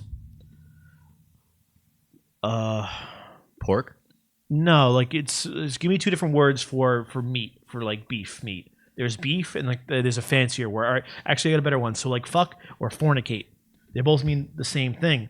But if you were like if you lived like in the courts, or you were like a count or somebody of like some high notoriety, you would never use the word fuck. You'd say fornicate. Mm-hmm. And if you were a peasant, you'd never say the word fornicate. You'd say fuck. They meant the same thing though. Yes. Like there's so many parallels in our language with that, because it's a combination of poor people speaking a type of German, and then people speaking a type of French, and that's, you know, that's actually it shouldn't be understated that like that whole aspect of like different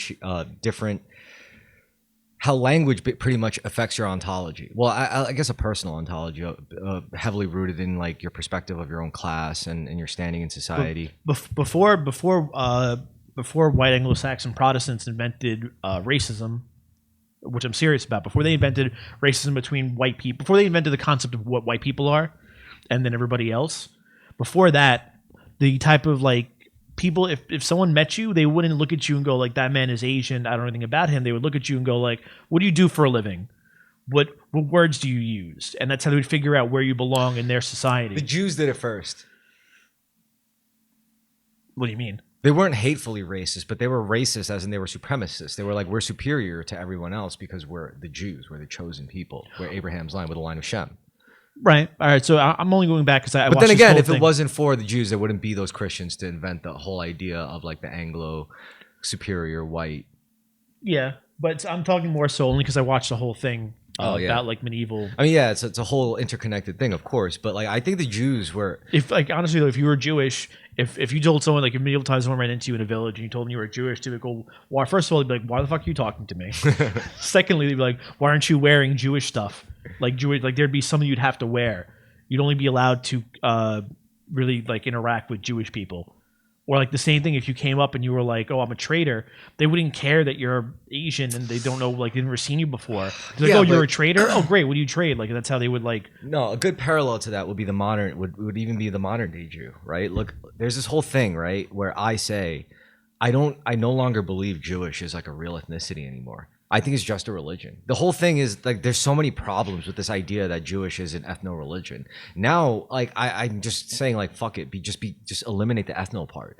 Because the problem is like it just doesn't fucking make sense. But there's still people who could trace their Jewishness from when the Jews came to like but the problem Eastern is, Germany. But the and stuff problem like is that. anyone could be a Jew.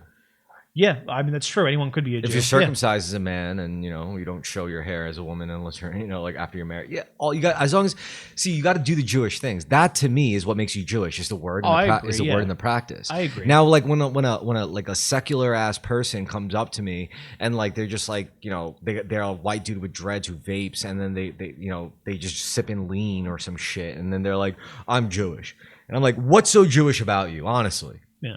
And if you ask any quote unquote secular Jew, it's like, what's so Jewish about you? They always resort to the most anti-Semitic stereotypes. Well, look at my hooked nose. Look at my sinuses. Look at my neuroticism. Look at my bad posture.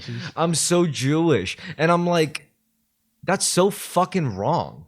Like, that doesn't make any sense. Well, it's that like, is signs of a certain ethnic group, a certain type of Jewish ethnic group. I think that's nurture, not nature.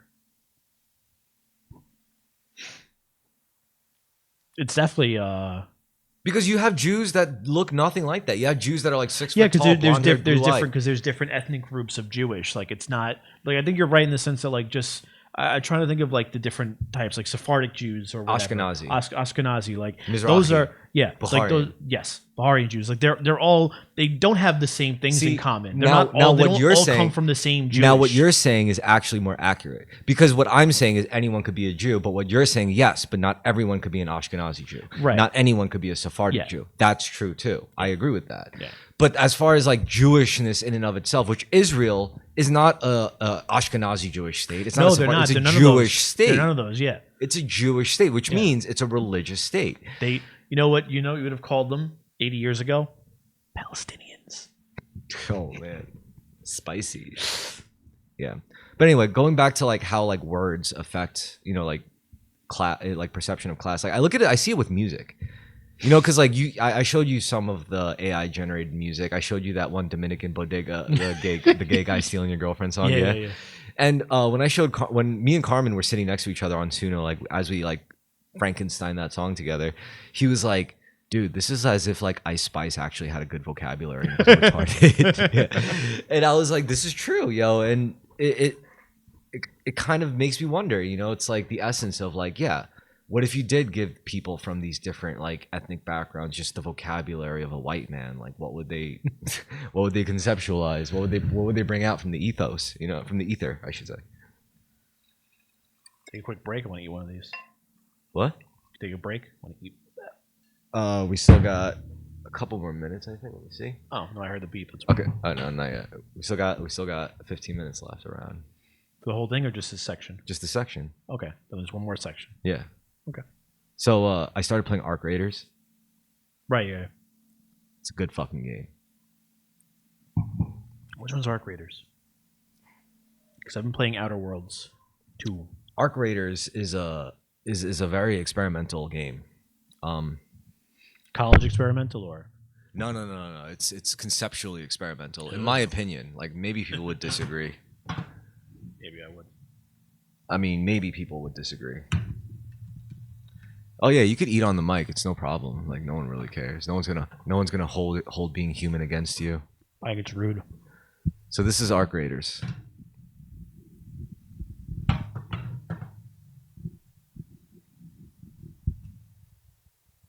It's pretty awesome. So basically, it's a looter extractor game. It's a looter extraction game. Basically, you go in, you get dropped into a hostile environment, which is topside. The backdrop of the game's plot is everyone has to live underground because the topside is overrun with killer robots that just went out of hand. And they're self-replicating and can't stop them, so they took over the surface. So humans, the only way they could survive is if they live underground. So you play as an arc raider. You play as a raider who goes topside into the hostile environment to go loot shit and then bring it back underground to do what you will with it, sell it, craft. Mostly you want to craft. And the whole thing is like it's kind of like almost like a Fortnite design where once you're topside, you get like 30 minutes, like a half hour in the map tops, where you have to get as many things as you can and go to one of the extraction sites that are still available. And the extraction sites are in their own timer. So once they run out, you have to go to the next extraction site. When they all run out, you just die. So everything you have on you, all the gear you brought with you, and all the gear you collected, you lose forever.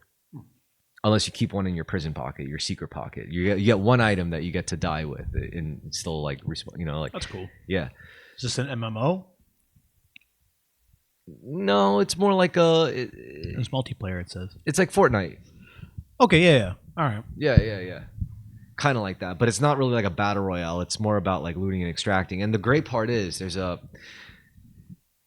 games have existed before, like Escape from Tarkov or Arma and shit. But this is way more user friendly, and it's way more. There's a less steep learning curve.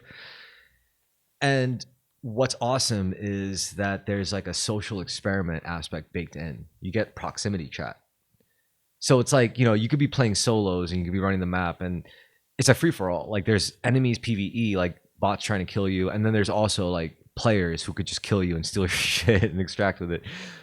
So it's like there's usually 9 times out of 10, because people are just trying to do their shit, they push the proximity chat. It's like, don't shoot, please, friendly. And usually like they won't shoot unless you get like rats, like that just camp out at the extraction point, and you push the button and you're waiting 30 seconds while you're like fighting off the enemies. Like, all right, elevator's here, great. And you're like this much health and you have this much health left, and then some guy comes out and like murders you. Yeah, exactly. See, you're getting pissed off just thinking about it. Yeah, but that's why this game is so good. Like you get to do shit like that. And it's so funny because like you would think it's easier with a team. It's easier with friends, right? And you're like, great, now I'm like OP and we get to finally play team modes. Your friends are a bunch of morons. Not only that, but like you would think solo is more intense. Nah, the teams are more intense because everyone's already under the assumption like, dude, we're gonna fucking kill the first dudes because we're together, like yeah. Whereas in solo, it's like everyone's like more like on edge and they're like, yo, I'm good if you're good. You cool? And then they put, I'm cool. Nah, I've been playing. This is why it's such a good game to stream. It's like psychological, like Among Us. There's a reason why Among Us, as such a simple game in design mechanics, was so awesome and popular because it gave you the right mechanics, like fuck each other over if you wanted to, And I was already playing board games like that, like Crusader Kings or some shit. Oh, like Clue, for example. Oh no, more so like Monopoly. Yeah, no, like similar to Among Us, like Werewolf. It's like that. You ever play Werewolf? You ever play Cops and Robbers with cards? That's probably similar to what I'm talking about. Probably where you have to or Secret Hitler. Secret Hitler is my favorite. Yeah, but nothing beats like the OG shit, right? Like poker. No, I've been playing Outer Worlds 2. It's nice. It's an actual RPG to where like you have to like pick certain skills, and wait, when did the Outer Worlds 1 come out? A while ago now, 2017, 2018. Okay, and 2 was recent? 2 just came out a few months ago, yeah. Damn, I remember I never played Outer Worlds 1, but I watched... The first one was boring. Really boring. I watched speedruns of that game, and those kind of blew my mind. Because I got the gist. It's a Obsidian game. Yeah. I've played Obsidian games before. Me too, and I love Obsidian, because they did some of my favorite games. Yeah. Star Wars Knights of the Republic 2, Fallout New Vegas. Obsidian does great games. But that first Outer Worlds was just really boring because it had all this great dialogue. The story, the plot was the world was somewhat interesting, but just like the combat was so simple, and I could just give a fuck about what anyone said. But in this one, it's they improved all of that. The combat's a little bit more interesting, a little bit. They had limited resources. I don't know if they did. It was like their first because they had like New Vegas. They had fucking what? Star Wars. They had fucking but they didn't have to make those engines. They just kind of like exactly like so they had less resources. Like they were had less. Yes. They were So literally pushed out of the nest. It's right. like fly little chick. Right. Bitch. So Outer Worlds 1 was supposed to be them having everything, like all control. But the first one just wasn't that good. This one's much better. But like it does like I feel like every RPG has forgotten how to do, and it's be an RPG where like you play a class, you play a role that like you play a role, and you like with your idea of what you want him to be, and like you can't put all your points to all these different skills and do everything. You just can't. Mode. Doesn't make any fucking sense. So you have to like concentrate on like 2 or 3 things, and during the game you will miss out on things because you can't do X because you put all your points into Y. You can't rip that door open because you don't have. You right. Simply don't, you're not strong enough. You didn't put the points into strength. You put your points into hacking. So there'll be shit that you could hack that maybe you couldn't if you hadn't done that. It's interesting you say that. There is the only one RPG game, modern RPG game that I could think of where it's okay to like really figure out ways to go God mode, is probably Cyberpunk. Because like it makes sense for you to like not just like play the game, but to hack the game and to actually and to like hack it outside of the game, because that's exactly what you would do. Like, yeah. So it's like I think that's like one of the cool, but that's CD Projekt Red, and they can do no wrong, you know. No, they can't. It just takes a few years after their game to come out for it to be like okay. Oh, you think that's bad? What about Rockstar? Like, come on, like. No, but I'm not saying like the amount of time it takes for the game to come out. I'm saying for the amount of time for them to fix the bugs. Like, because I played Cyberpunk when it came out, and it was but at least buggy they fucking shit. fixed them.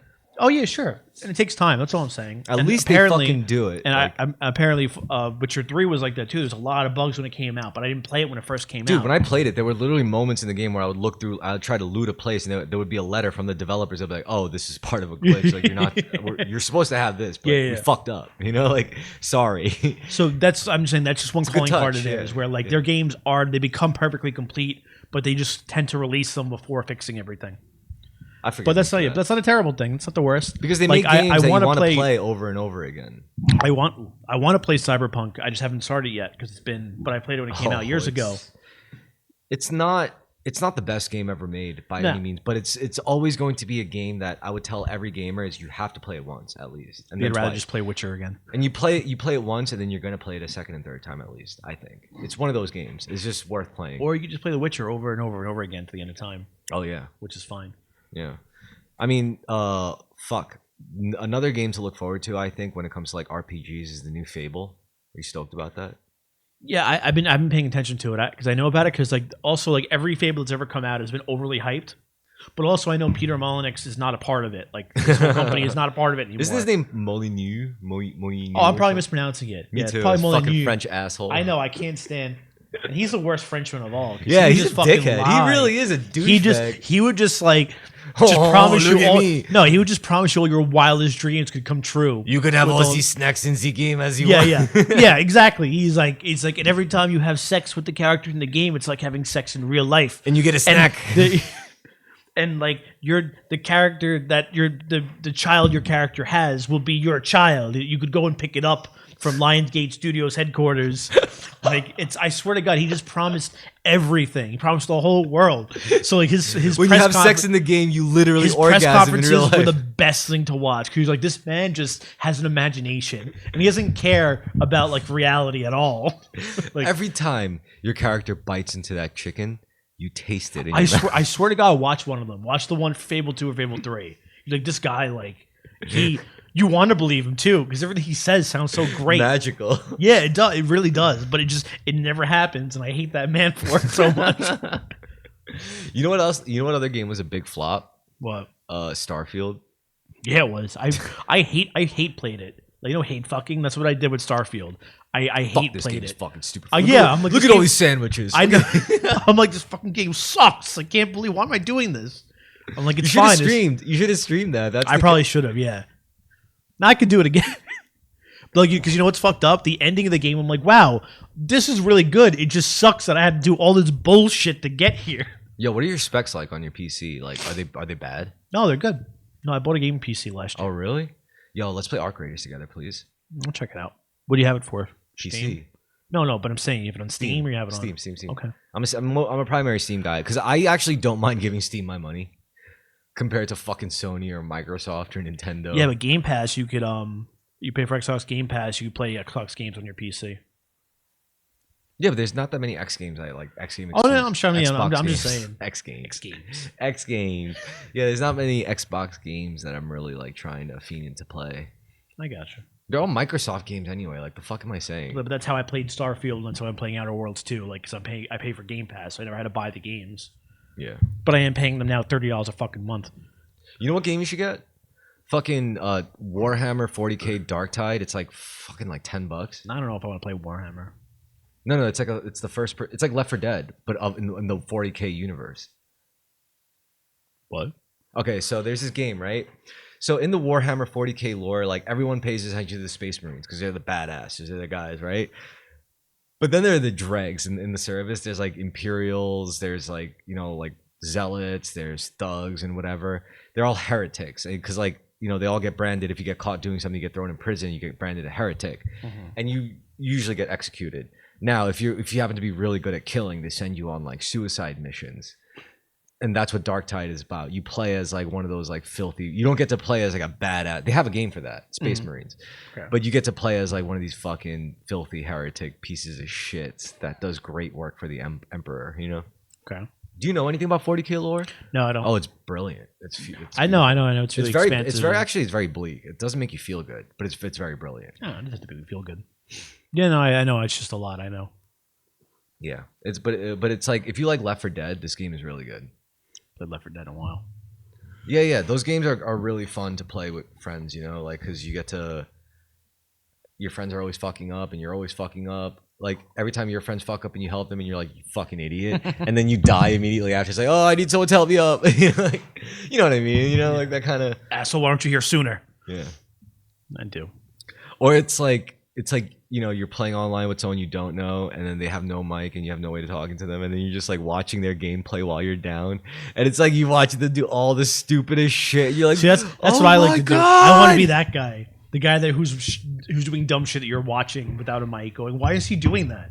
Yeah, no, you could just get a mic, you know. Oh, by the way, before we end this part, I also want to bring up going back to movies. I want to bring up a Disclosure coming up. You ever heard of that? Oh, I thought you were going to make a Disclosure. No. What do you mean? The Spielberg movie, Disclosure. No. Oh, fuck. I wish I could play a trailer for you. I'll look it up on our little break. No. I could just show you, like, the flyers for it, but... Flyers. Yeah. Yo, the big S is coming out with another fucking...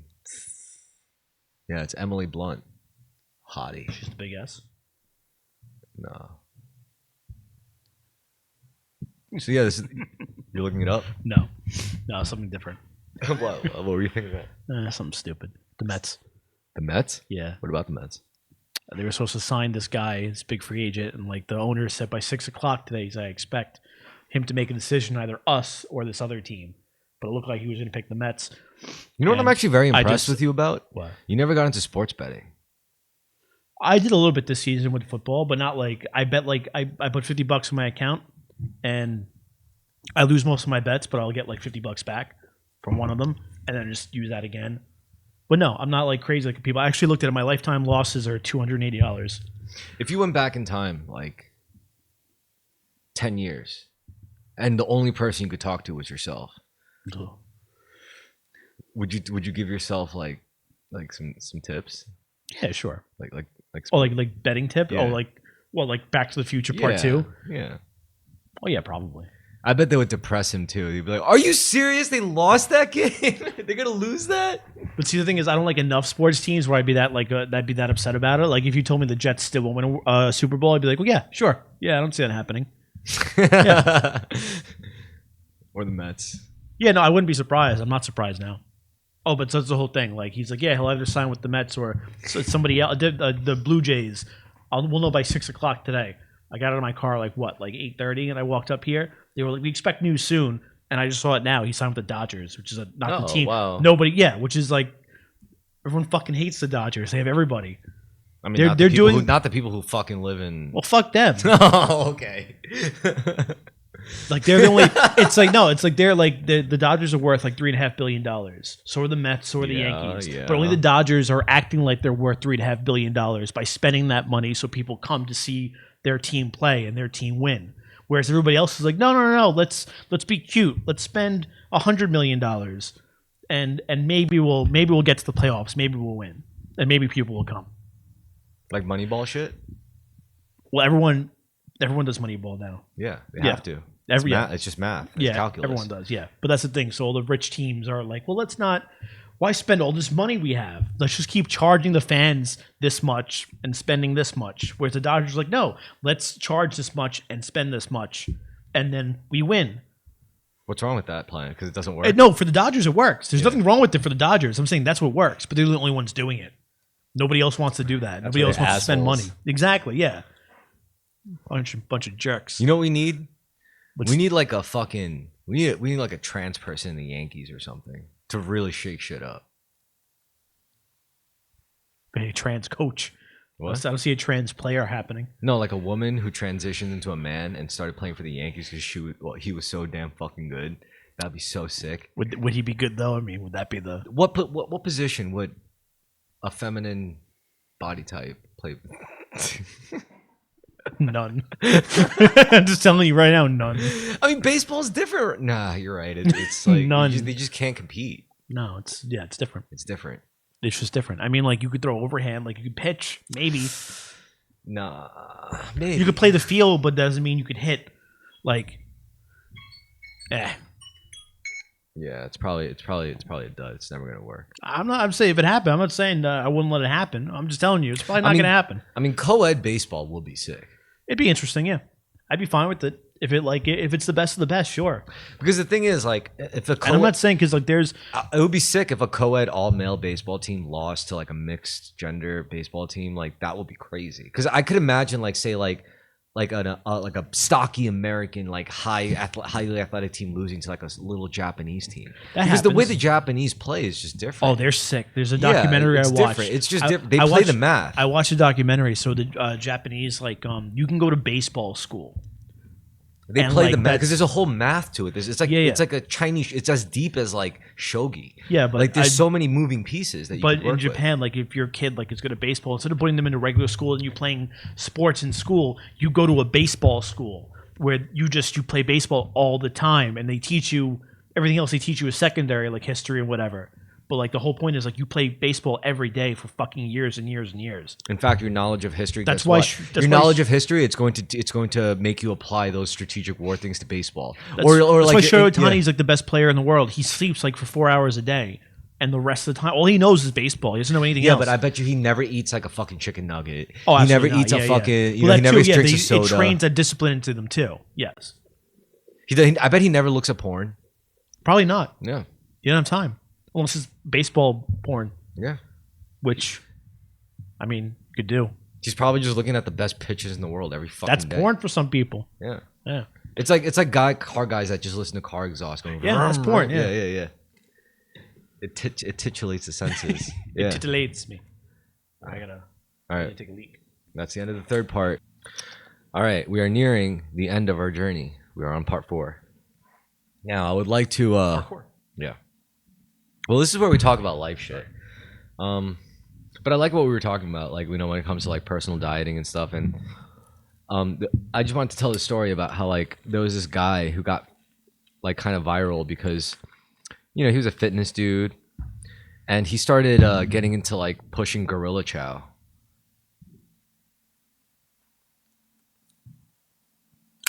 Like actual, like if you ran a zoo and you had gorillas in your zoo, and the food you feed to your gorillas, like he started eating that. Because if you look at the macro spread, it was like insane. It's actually really good. Probably brains and stuff in that though. What? I mean, like, yeah, but there's probably some really undesirable cuts of meat in that, I would imagine. I don't know what the fuck was in it, but what I do know that like it worked. And like he said, like, but the problem is it tastes horrible. Well, so he had to like drench it in hot sauce. You know, that's probably healthier for you because no one's seasoning it to make it like, you know, palatable. So like there's not too much salt in it, I'm sure. Sugars. Yeah, it's not bad. not a bad idea. Right? Yeah. Right? And like, I'm sure everything in it, like I'm saying, there's probably just undesirable cuts of meat where like, there's maybe organs that you normally liver. Yeah. Guts. Which, and I guess beef liver is not something people like to eat, but chicken liver's I more of a thing. love liver. I like liver actually. I love foie gras. That shit's fucking amazing.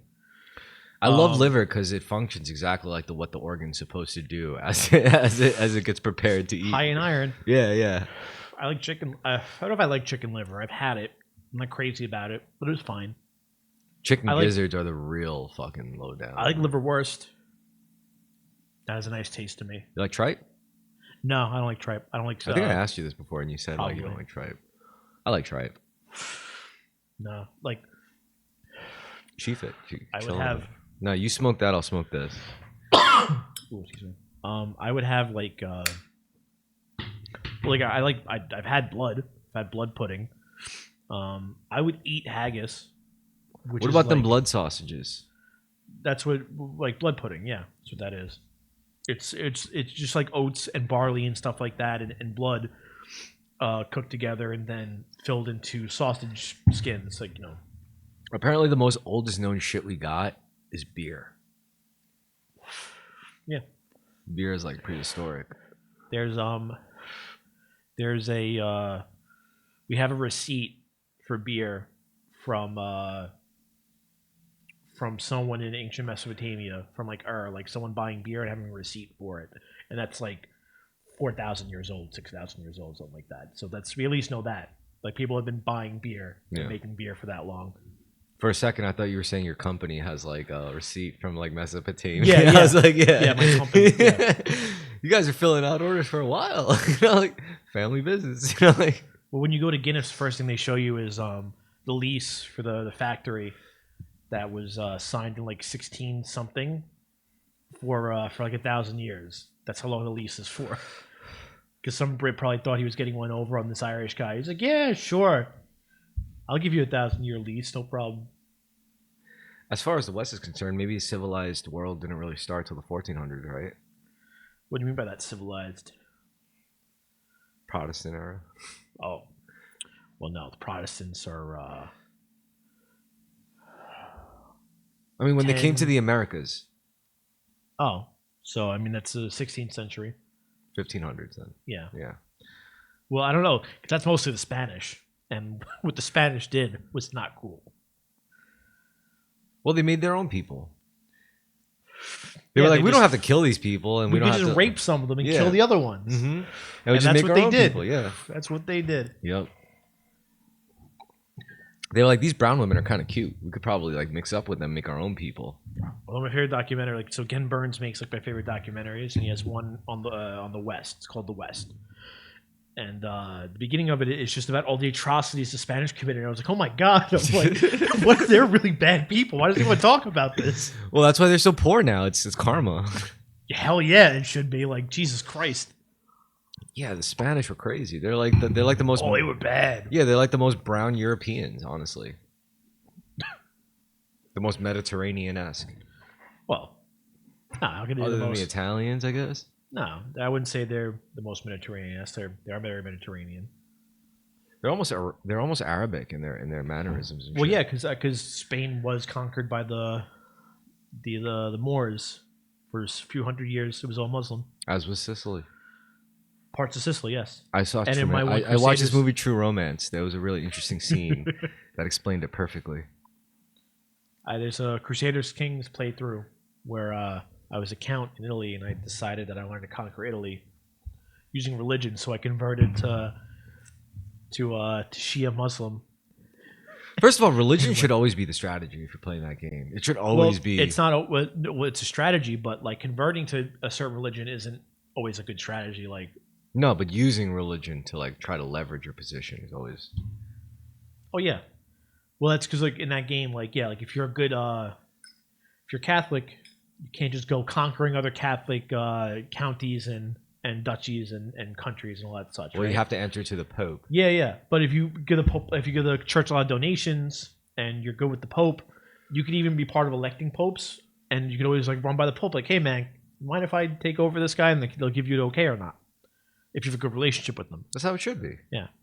And You if shouldn't just be out, able to take over your neighbors all willy-nilly. if you help out with the Crusades, you get some stuff. You should get some stuff for helping out with the Oh, I Crusades. know, I agree, yeah. But that's how you play religion in that game. At least Catholicism. Yeah, it's good to know that, people get rewarded for sending their countrymen out to die in the name of their god. One time I was playing it, I'm like, oh, we're going to lose. I'm like, I'm not going to send them anybody. So I just said, yes, I would. And then, like, every few years, they're like, hey, you haven't received any troops from you yet. And you're like, they're coming. Yeah. But then, like, by that point, they lost the Crusades, so, like, I got left alone. See, that game is brilliant, right? And it's still like pre-scripted. It's all programmed. Like, yeah, that's by the hand. thing. Like, it's but like any number of things could happen. No. What I'm saying is, like, even when it's pre-scripted, there's still like billions of possibilities and outcomes, or probably more. But now, with AI in the mix with games like that, it's gonna get even crazier. Yeah, it's true. Just punch in AI like all the possibilities that could happen with these many variables, and then add a variable. Yeah. What if the variables you add, you just give it one variable, be the most realistic you could possibly be? That's no fun. You want realism? No. You don't want to be. You don't want to not be able to breed your daughters with horses. That's Crusader Kings 2, and that's called Horse Lord. It's a whole different DLC. It's a good DLC. I've never played that one, but like, yeah, I saw that. I was like, my God, like these people need a new game. Well, that was the glitch. Well, I don't think, did the developers intend for that, where the people could breed with horses? There's a DLC. I know, called the Horse Lords, where Yeah. the horses are themselves lords, and it's like, no, there's something without that. You could fall in love with a horse. If like if your character had like some dementia or something like that, yeah, or you had some issues, you could fall in love with a horse. that's good. But you couldn't have children with the horse, obviously. But you could, yes, to fall in love with a horse, and people would be like, oh no, this guy's no good. Then you have to hope that you die and give it off to one of your sons before it's too late. One of the things I like about Crusader Kings is that you can eat people in it. You can do that if you want. Then in the second one, though, I think like you can go full devil worshiper or whatever, and like yeah, that's right. Like there's a whole cult thing you could do. Yeah. So you could be like a whole like behind the scenes cult. I did that once in one playthrough. That was fun. Every good RPG game has to have like this semi-hidden cult element. Like Baldur's Gate 3 had it, where you could play through as like fucking the devil's hand or whatever, the demiurge or something. Yeah. Or Space Station 13, where you could end up like indoctrinated to the cult as your role from the beginning. Or yeah, cool shit. You got to have that aspect, because that adds another dimension. Like, let's say you have the base RPG game, but then it's like, all right, now let's say we have this game, this regular RPG game, but then one of the characters, like, not only are they that, but they have a secret that they're hiding. Like maybe they're part of a cult in the party or something that the party doesn't know about. Yeah. Yeah. Yeah, you could have that happen in that game. Or in like Dungeons and Dragons is the best thing. Like the Dungeon Master, like they could go the extra mile and pull a player aside and say, "Oh, by the way, you're different." It's like, why? Why am I different in the party? It's like, you can't tell them this, otherwise they'll want to kill you. But you're actually possessed by like a demon. There's a demon inside of you or whatever, and if they find out, they're gonna want to kill you, because they're gonna find out you're a ticking time bomb. And your choices are to keep it secret and to lie to your friends, or to tell them, and they're gonna want to like kill you. So you choose. And then in Dungeons and Dragons, that adds a great interpersonal. I learned that from Among Us, because if you do that in Among Us, then you could easily incorporate that into a D&D campaign, right? Yeah. Where you could the Dungeon Master can pull a player aside and be like, "Yo, by the way." Yeah, you could do that.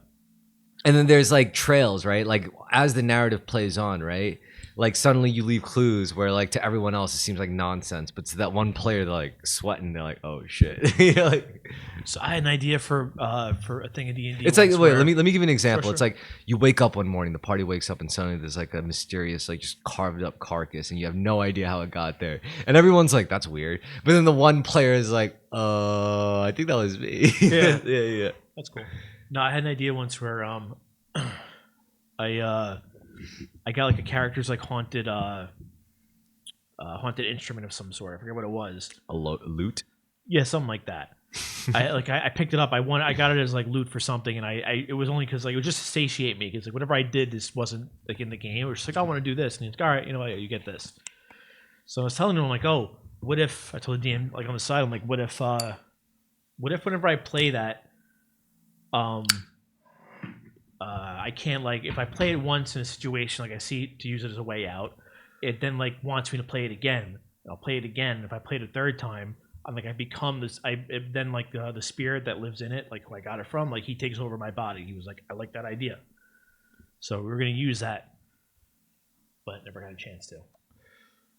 You never played Baldur's Gate 3, did you? I did play it, yeah. Oh, you did? Yeah. Did you beat? Did you? Oh, you didn't finish it yet. You didn't like it? No, I did like it. I'm just lazy like that. I play games and I fall. No, that's fine. Yeah, I fall off halfway through. No worries. I really do want you to play Arc Raiders. If you, I'll literally buy it for you just so you can play it with me. Yeah. All right. I'll see. I'll look at it. I'll let you know.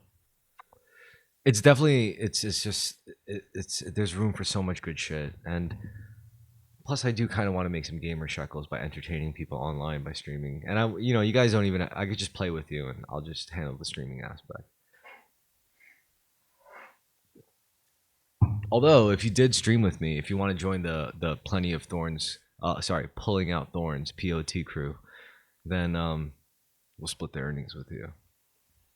I'll let you know about that. Yeah. We shall see. Hells yeah. Let's see. Otherwise, personal shit. Let me think. What are you most grateful for at the moment? I don't know. What am I most grateful for at the moment? Yeah. I'm grateful for clarity. Like, I know what it is I have to do.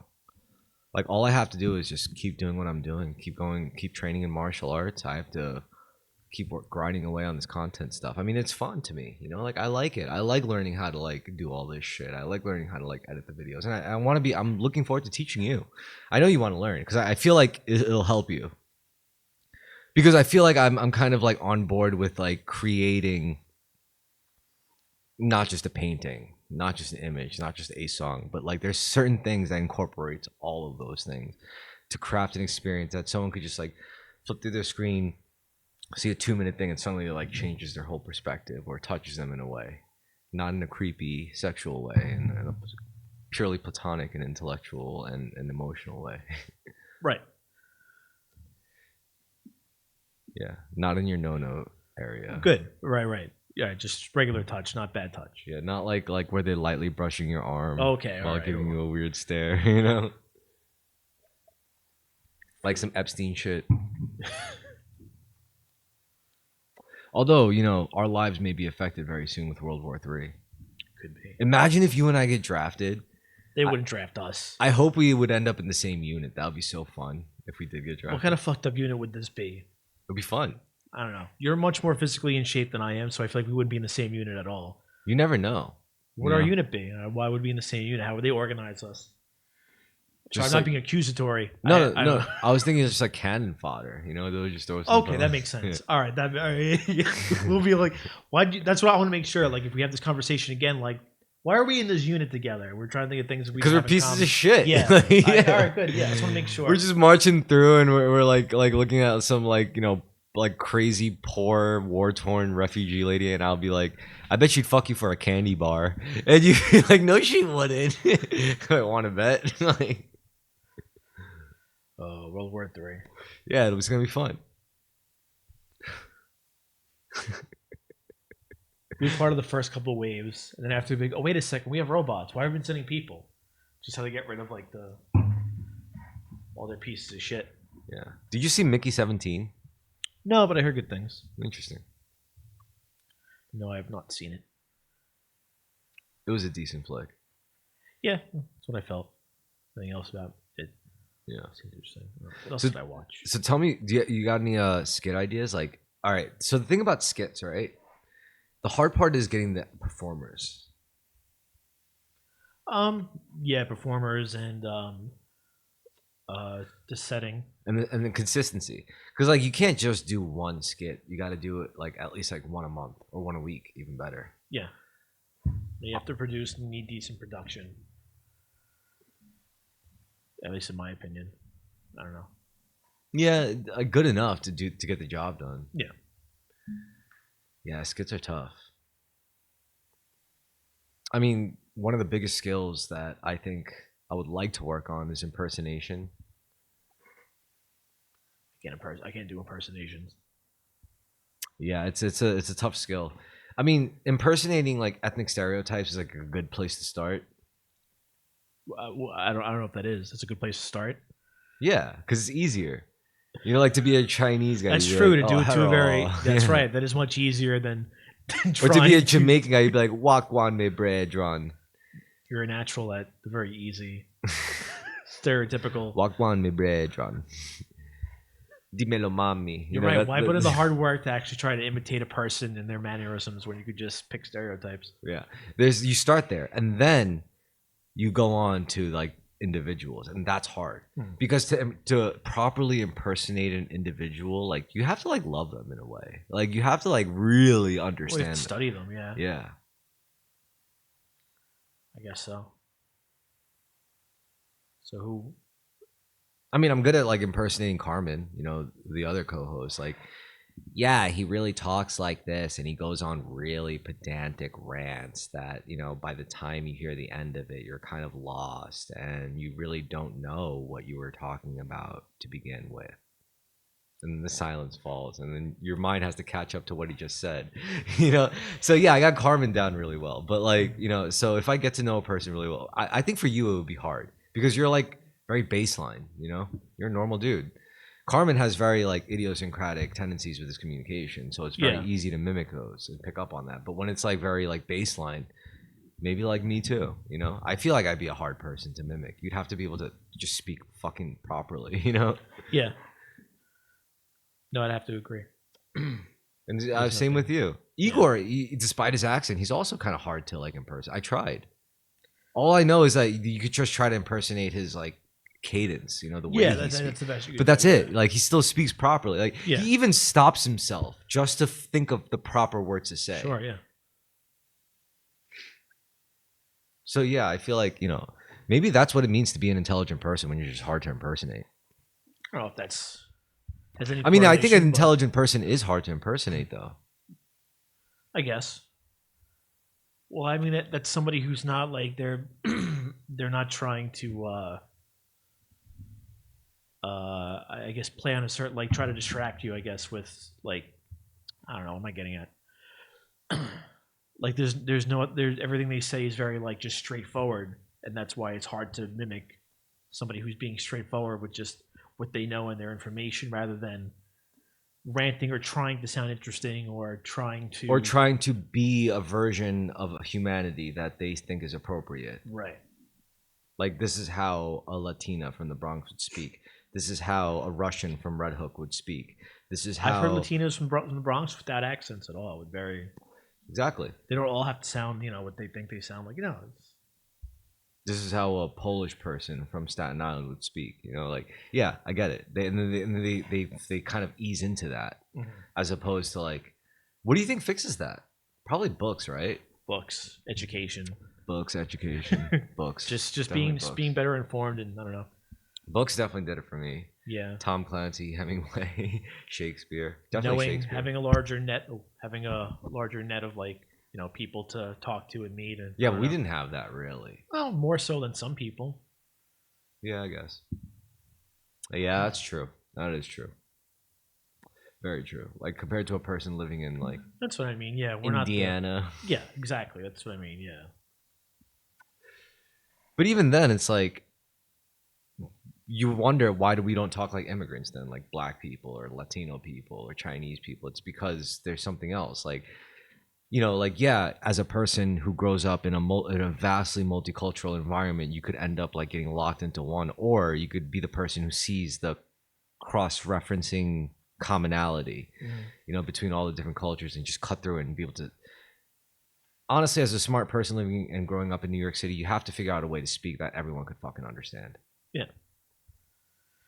Like you don't want to have to constantly code switch and switch up your accent just so you can be understood. You have to. You have to figure out this one way to speak that everyone in New York City can understand, which is a lot of fucking people. No, like there's a lot of my customers, their English is not their first language. Yeah. Exactly. And Every Chinese person, every Arab, every Jew, every whatever, every European that I've met understands the words thank you, please, hi, I'm sorry, and excuse me. well, yeah, it's important to know the manners. Yeah. Yeah. So like, that's kind of once I play on that, then you could expand that into like wider real vocabulary where it's like, hi, how are you doing? I'm fine. No, seriously, I'm fine. I'm good. You don't have to give me shit. I don't want your food. I don't want your weird ethnic cured meats.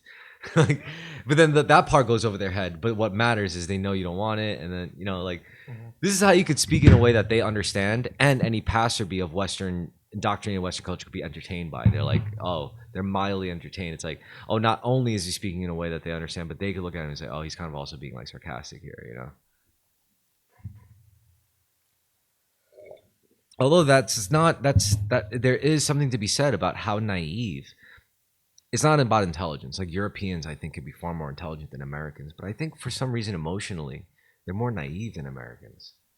Like you talk to like a real European, and they're like they're like knights as opposed to kings. They're like either like all about like, yeah, goodness, or they're like, fuck everyone, fuck everything. They don't really understand the nuances that shade in between. I would agree with that. Like I've noticed that with like actual Europeans, but is that just a result of like their grasp on English? Like the fact that English is their second language, it's hard to express any complexities. And plus, like most European languages are much more complex, and like English is not a complex language at all. Actually, yes, it is. It's probably the most complex. Well, not in terms of words to describe certain things. It's just our lexicon that's just too big compared to like even Chinese. Like our lexicon is ridiculous. Yes. Like we have Greek, we have Latin, we have fucking Germanic. Like it's insane. Like for science, there's a reason why English is the standard. The lingua franca. But the fact that we could utilize like fucking Greek as well as Latin, like rooted words to classify things like. There's a lot of like other there's a lot of other languages though where like they have very specific words for specific things that like are just so like when you know that language, you try to talk about, like you try to put it into English, you're trying to like make things simpler too. I wish I could be like the hardcore Asians, like Chinese or Japanese, who speak a certain language that's so alien to the Western, like the left hemisphere of the brain, that like Korean is just so much like English. It's ridiculous. Like you have your set of consonants, you have your set of vowels, and they form together into compounds, words, and letter and like syllables and shit. So it's very much like English. That's why any English speaking person could probably learn Korean way faster than Japanese or Chinese. Yeah. Yeah. But then again, you see people who speak Japanese, and there's studies that show like speaking Japanese alters your brain chemistry. Well, because I mean, like also just the way you form sentences too is just so different, right? Like, yeah. So it's just a different way of thinking. Also, like the way you intonate sounds, like the way you do that really affects the way you perceive the world. Mm-hmm. I mean, it's even like in as far as the West is concerned, it's in scripture. At first, there was the word. Mm-hmm. Without the word, there would be nothing. Right. I think so anyway. As far as humanity is concerned, we need the ability to use words to be able to just do anything. Oh, absolutely, yeah. We need to be able to describe the things we see, the things we feel, the things to categorize. Yeah. Words may be the most alien thing to our species. Like maybe that wasn't really natural. Maybe something else came and gave us the ability to use words. Stuff. What? Capitalism. Aliens. Oh, okay. Yeah. You're not that deep yet though. I mean, but you do believe in secret societies. Sure. Yeah.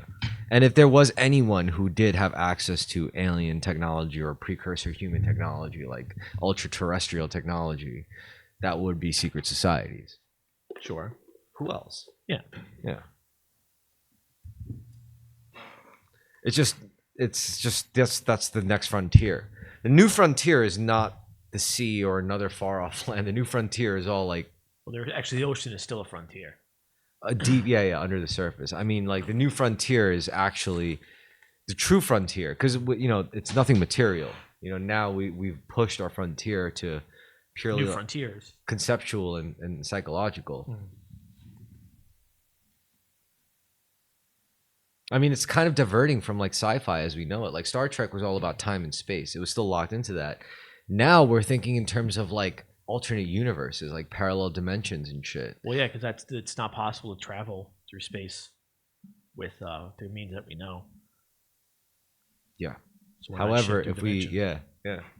and if we hop through wormholes that could tear through space and time, and subvert it, I mean, look, you might think kids are getting stupider these days, but then you look at like little kids, they're going to see Marvel movies, and what are they talking about? They're talking about like multiple Earths and shit. Like that's heavy shit. Yeah. Like a full-grown adult in the '80s would just that would go way over their heads, you know. No, unless they read comics. That's true. Because you're right, that's science fiction. That is science fiction. And good science fiction always becomes like mainstream, a reality too at some point. Not reality at least, but it stops being fiction. It becomes conceptual. Well, what do you predict happening based off of like the science fiction you know? Oh, I don't know. I don't think you can predict that. You know what I recently watched? It's not going the way of Star Trek, I tell you that much. I recently watched Alien Romulus. Is that the newest one? I don't know if it's the newest, but it's the Gen Z one. The one where half of it's pretty much alien, where she's running. Yeah, like kind of like a rehash. Yeah. I like like the that, Space Station Romulus came. I like that. That was pretty good. It was pretty good. Yeah. I knew what it was, though. I knew it was doing the same. No, it was an homage to that, but I like that. So I was like, okay. But they kind of like reset the thing in a cool way.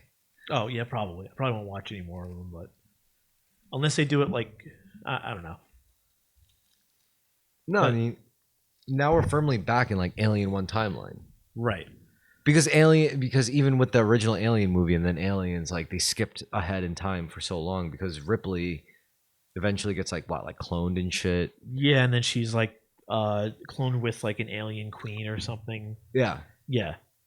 I think that's the fourth one. But with Alien Romulus, it's more like just back to like right after the incident of Alien, which is pretty cool. That's cool. I did honestly, if they rebooted the thing, that's how they should do it. Yeah, I think that's what they were doing. I guess. Are they going to reboot the thing? I don't know.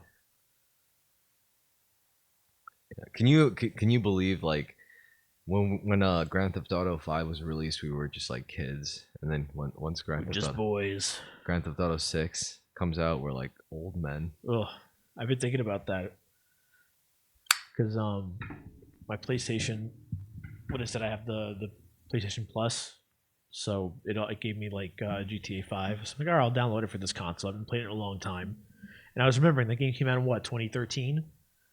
It's 13 years ago. I think we will be on defibrillators playing like GTA 8. I don't think you're wrong. That's a good number to stop at. Like too. We're all just like old ass people. Like I gotta play Grand Theft Auto 8. Oh, this is so brilliant. We'll all be like, it'll be back. I'll be calling you my brain phone's like, Chris, isn't it so good? It's like, brother, I'm way ahead of you. You're like sitting there in your retirement home, like playing it. It's like, bro, it probably won't even be on a screen. We'll just like, I don't know. We'll just like lean back and our eyes like, go those white. millennials are still playing GTA. You believe it?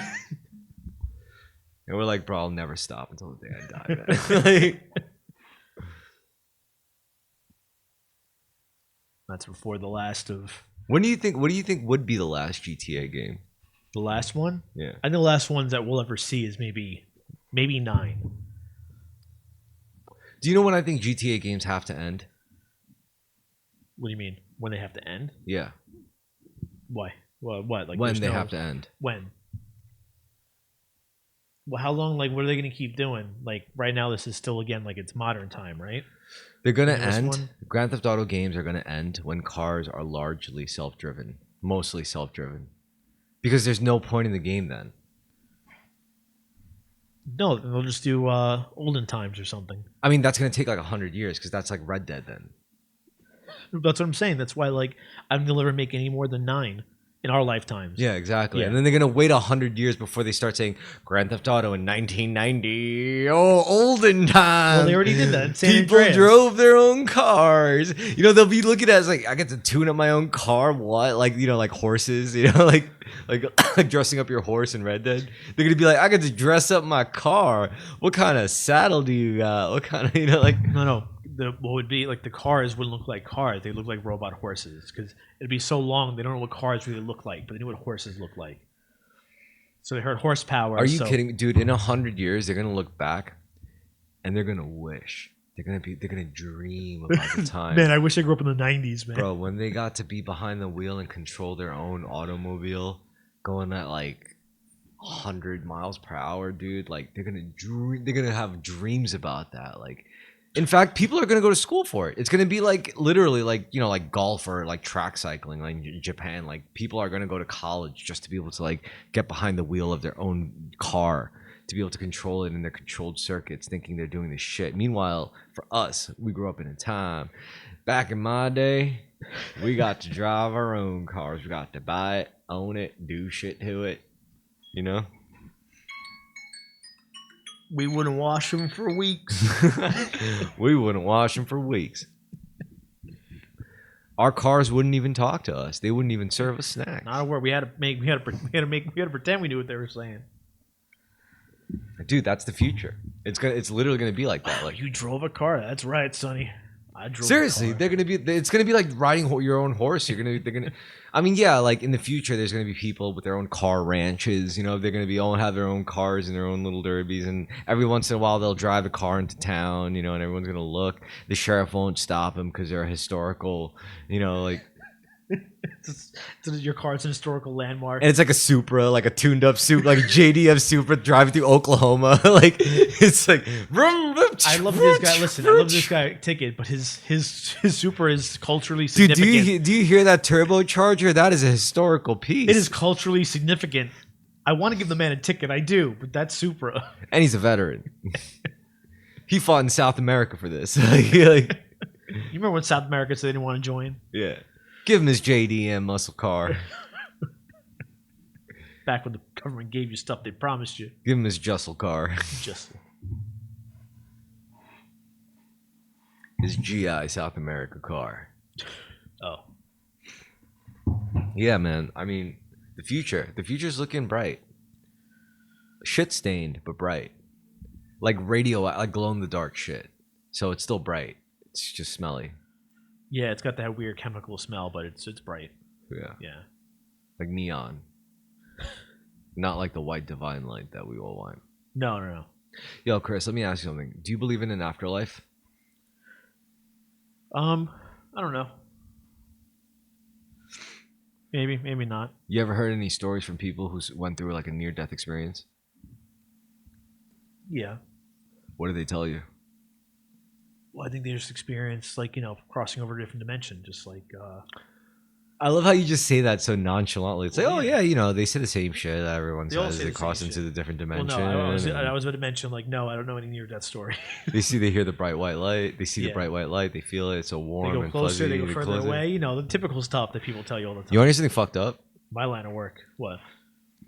So apparently that whole idea of when you die and you see the white light, you do not go into it. That's what I hear. Because you know why? That white light's the way out. No. The white light recycles you. Gets you reincarnated. Oh shit! I want to be reincarnated. You don't? I want to be carnated. So Joking. I'm saying. Wait. So not going to light means you still live, correct? You still inhabit this body, rather. Yeah. Okay. I want to stay incarnated. No. Reincarnated means you get born as someone else. I know. That's what I was joking. You're like, no, I want to be carnated. So you don't go in the white light if you don't want to be reincarnated. Don't you not go towards the light the first couple times? I feel like you don't go to the light until you can't help but go to the light. No, you're compelled to go to the white light because you're compelled. It sure, feels so good. Well, yeah, that's why you have to be told. That's why you have to remember not to. But it's like I hear mixed things. Like go into the white light, walk into the white light. If you wake up, you're gonna feel pain. Probably, you're gonna feel. Yeah, but then I also hear like I watch Shrek. It's like if you see the white light, do not walk into the white light. I hear that too. So what do you think is the right answer? Would you walk into the white light or not?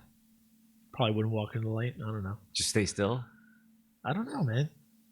I would avoid the light. That I would do. Really? Yes. Yes. You know what I think? What? I think out of all my friends, if I stick with you, we would be most likely to see like alien, like a UFO or something. Like I don't think I'd be able to see a UFO with any one of my other friends. Why? Because I'm gullible? No. Is that what you're saying? No, it's because I don't know. For some reason, we would just have the most moments where we would just actually like look up and be like, "Yo, did you see that?" And you would probably just be like, "Yeah." Just a weather balloon over a swamp. That's what I would say. Yeah. It's just a weather balloon, right? And you'd be like, "Yeah." Yeah. And then we would see it, and it just Over a moves swamp. it, and then we would Weather see balloon. it, and then we'd be like, like I don't know, man.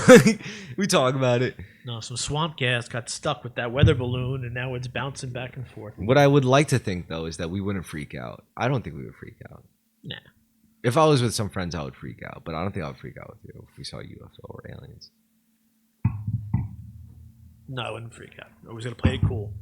We have to. There's Gotta play there's it cool, nothing. yeah. If you're gonna die, you might as well die And if playing the it aliens cool. come Yeah. down, they're like, "Why are these guys so fucking cool?" Then they'll be like, "We can't fuck with these guys. They're just too cool." Let's shake on it. If we see aliens, we have to play it cool. Always. We won't even have to. I'll just look at you and be like, "Yep, we're gonna play it We're cool. gonna play it cool. We're gonna see the aliens." But however, we gotta create like a threshold, like because if we keep playing it cool, if they look like xenomorphs with like snarling teeth and like acid blood, then we can't play it cool because we'll Oh die. well, that wouldn't be. No. Then playing it cool wouldn't apply. And we'd have to be like, we can't play it cool. Yeah. That's not, no. We play it cool until a reasonable conclusion can be met. Otherwise, Yeah, fuck yeah. plus we'll also there's the we cool. We'll play it cool look, and then there's the hey man, I think we should play it cool anymore look, and you give it back and be like, yeah, I don't think so either, and then You know what it is? I'll be Martin Lawrence. You be Kevin Hart. I don't want to be Kevin Hart. I'll be Kevin Hart. You be Martin Lawrence. Why are those two the? I don't understand. Because they never die. They always survive in the movies. Can't be true. Yeah, it is true. Kevin Hart and Martin Lawrence just never die. It's like a rule. That's the movies. From our real life. Well, in real life, I hope Kevin Lawrence dies. Oh. Sorry, Kevin Hart. I hope Kevin Hart dies. He's evil to me. I think he's one of the agents of the Illuminati. Could be. He's one of the guys that Cat Williams warned you about. I saw Cat Williams at the. There was an award ceremony. Was it BET? What was it? I don't know, whatever. He still goes out to shit, Cat Williams. Like he's calling everybody out, but he still goes to like all these big things. I don't know about that. Cat Williams. At least he's not trying to make himself viral. He's just doing what he always did. That's true. Yeah, there's nothing new. He's doing what he always did, spreading the truth. I mean, I think it's ending. I think the whole like cabal of like top dogs who are like, you can never get in our circles until you do this one weird thing that you're not going to want to do, but you got to do it. I think they're all going to get exposed. And even if they don't, it's like too many people are like so savvy and sensitive to it. They're like, I can't get involved with that shit. Yeah.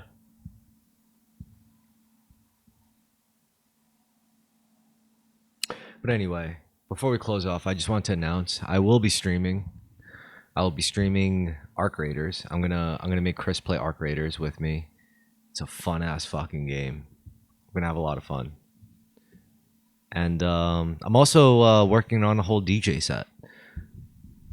It's going to be purely AI generated music, but it's not so much as it is slop. It's just, to me, it's all electronic music. It's cyberish, cyberpunk-ish kind of stuff. So I'm like, this is what AI is supposed to do with music anyway. So I'm just gonna be the channel for it. Anyway, you got any closing statements, Chris? I do not. All right. Well, thank you all for watching, and God bless you, America. Yes. And the rest of the world. Oh yeah, everybody too. Yeah. Except San Diego. No, I'm kidding. I love you, San Diego. Good night.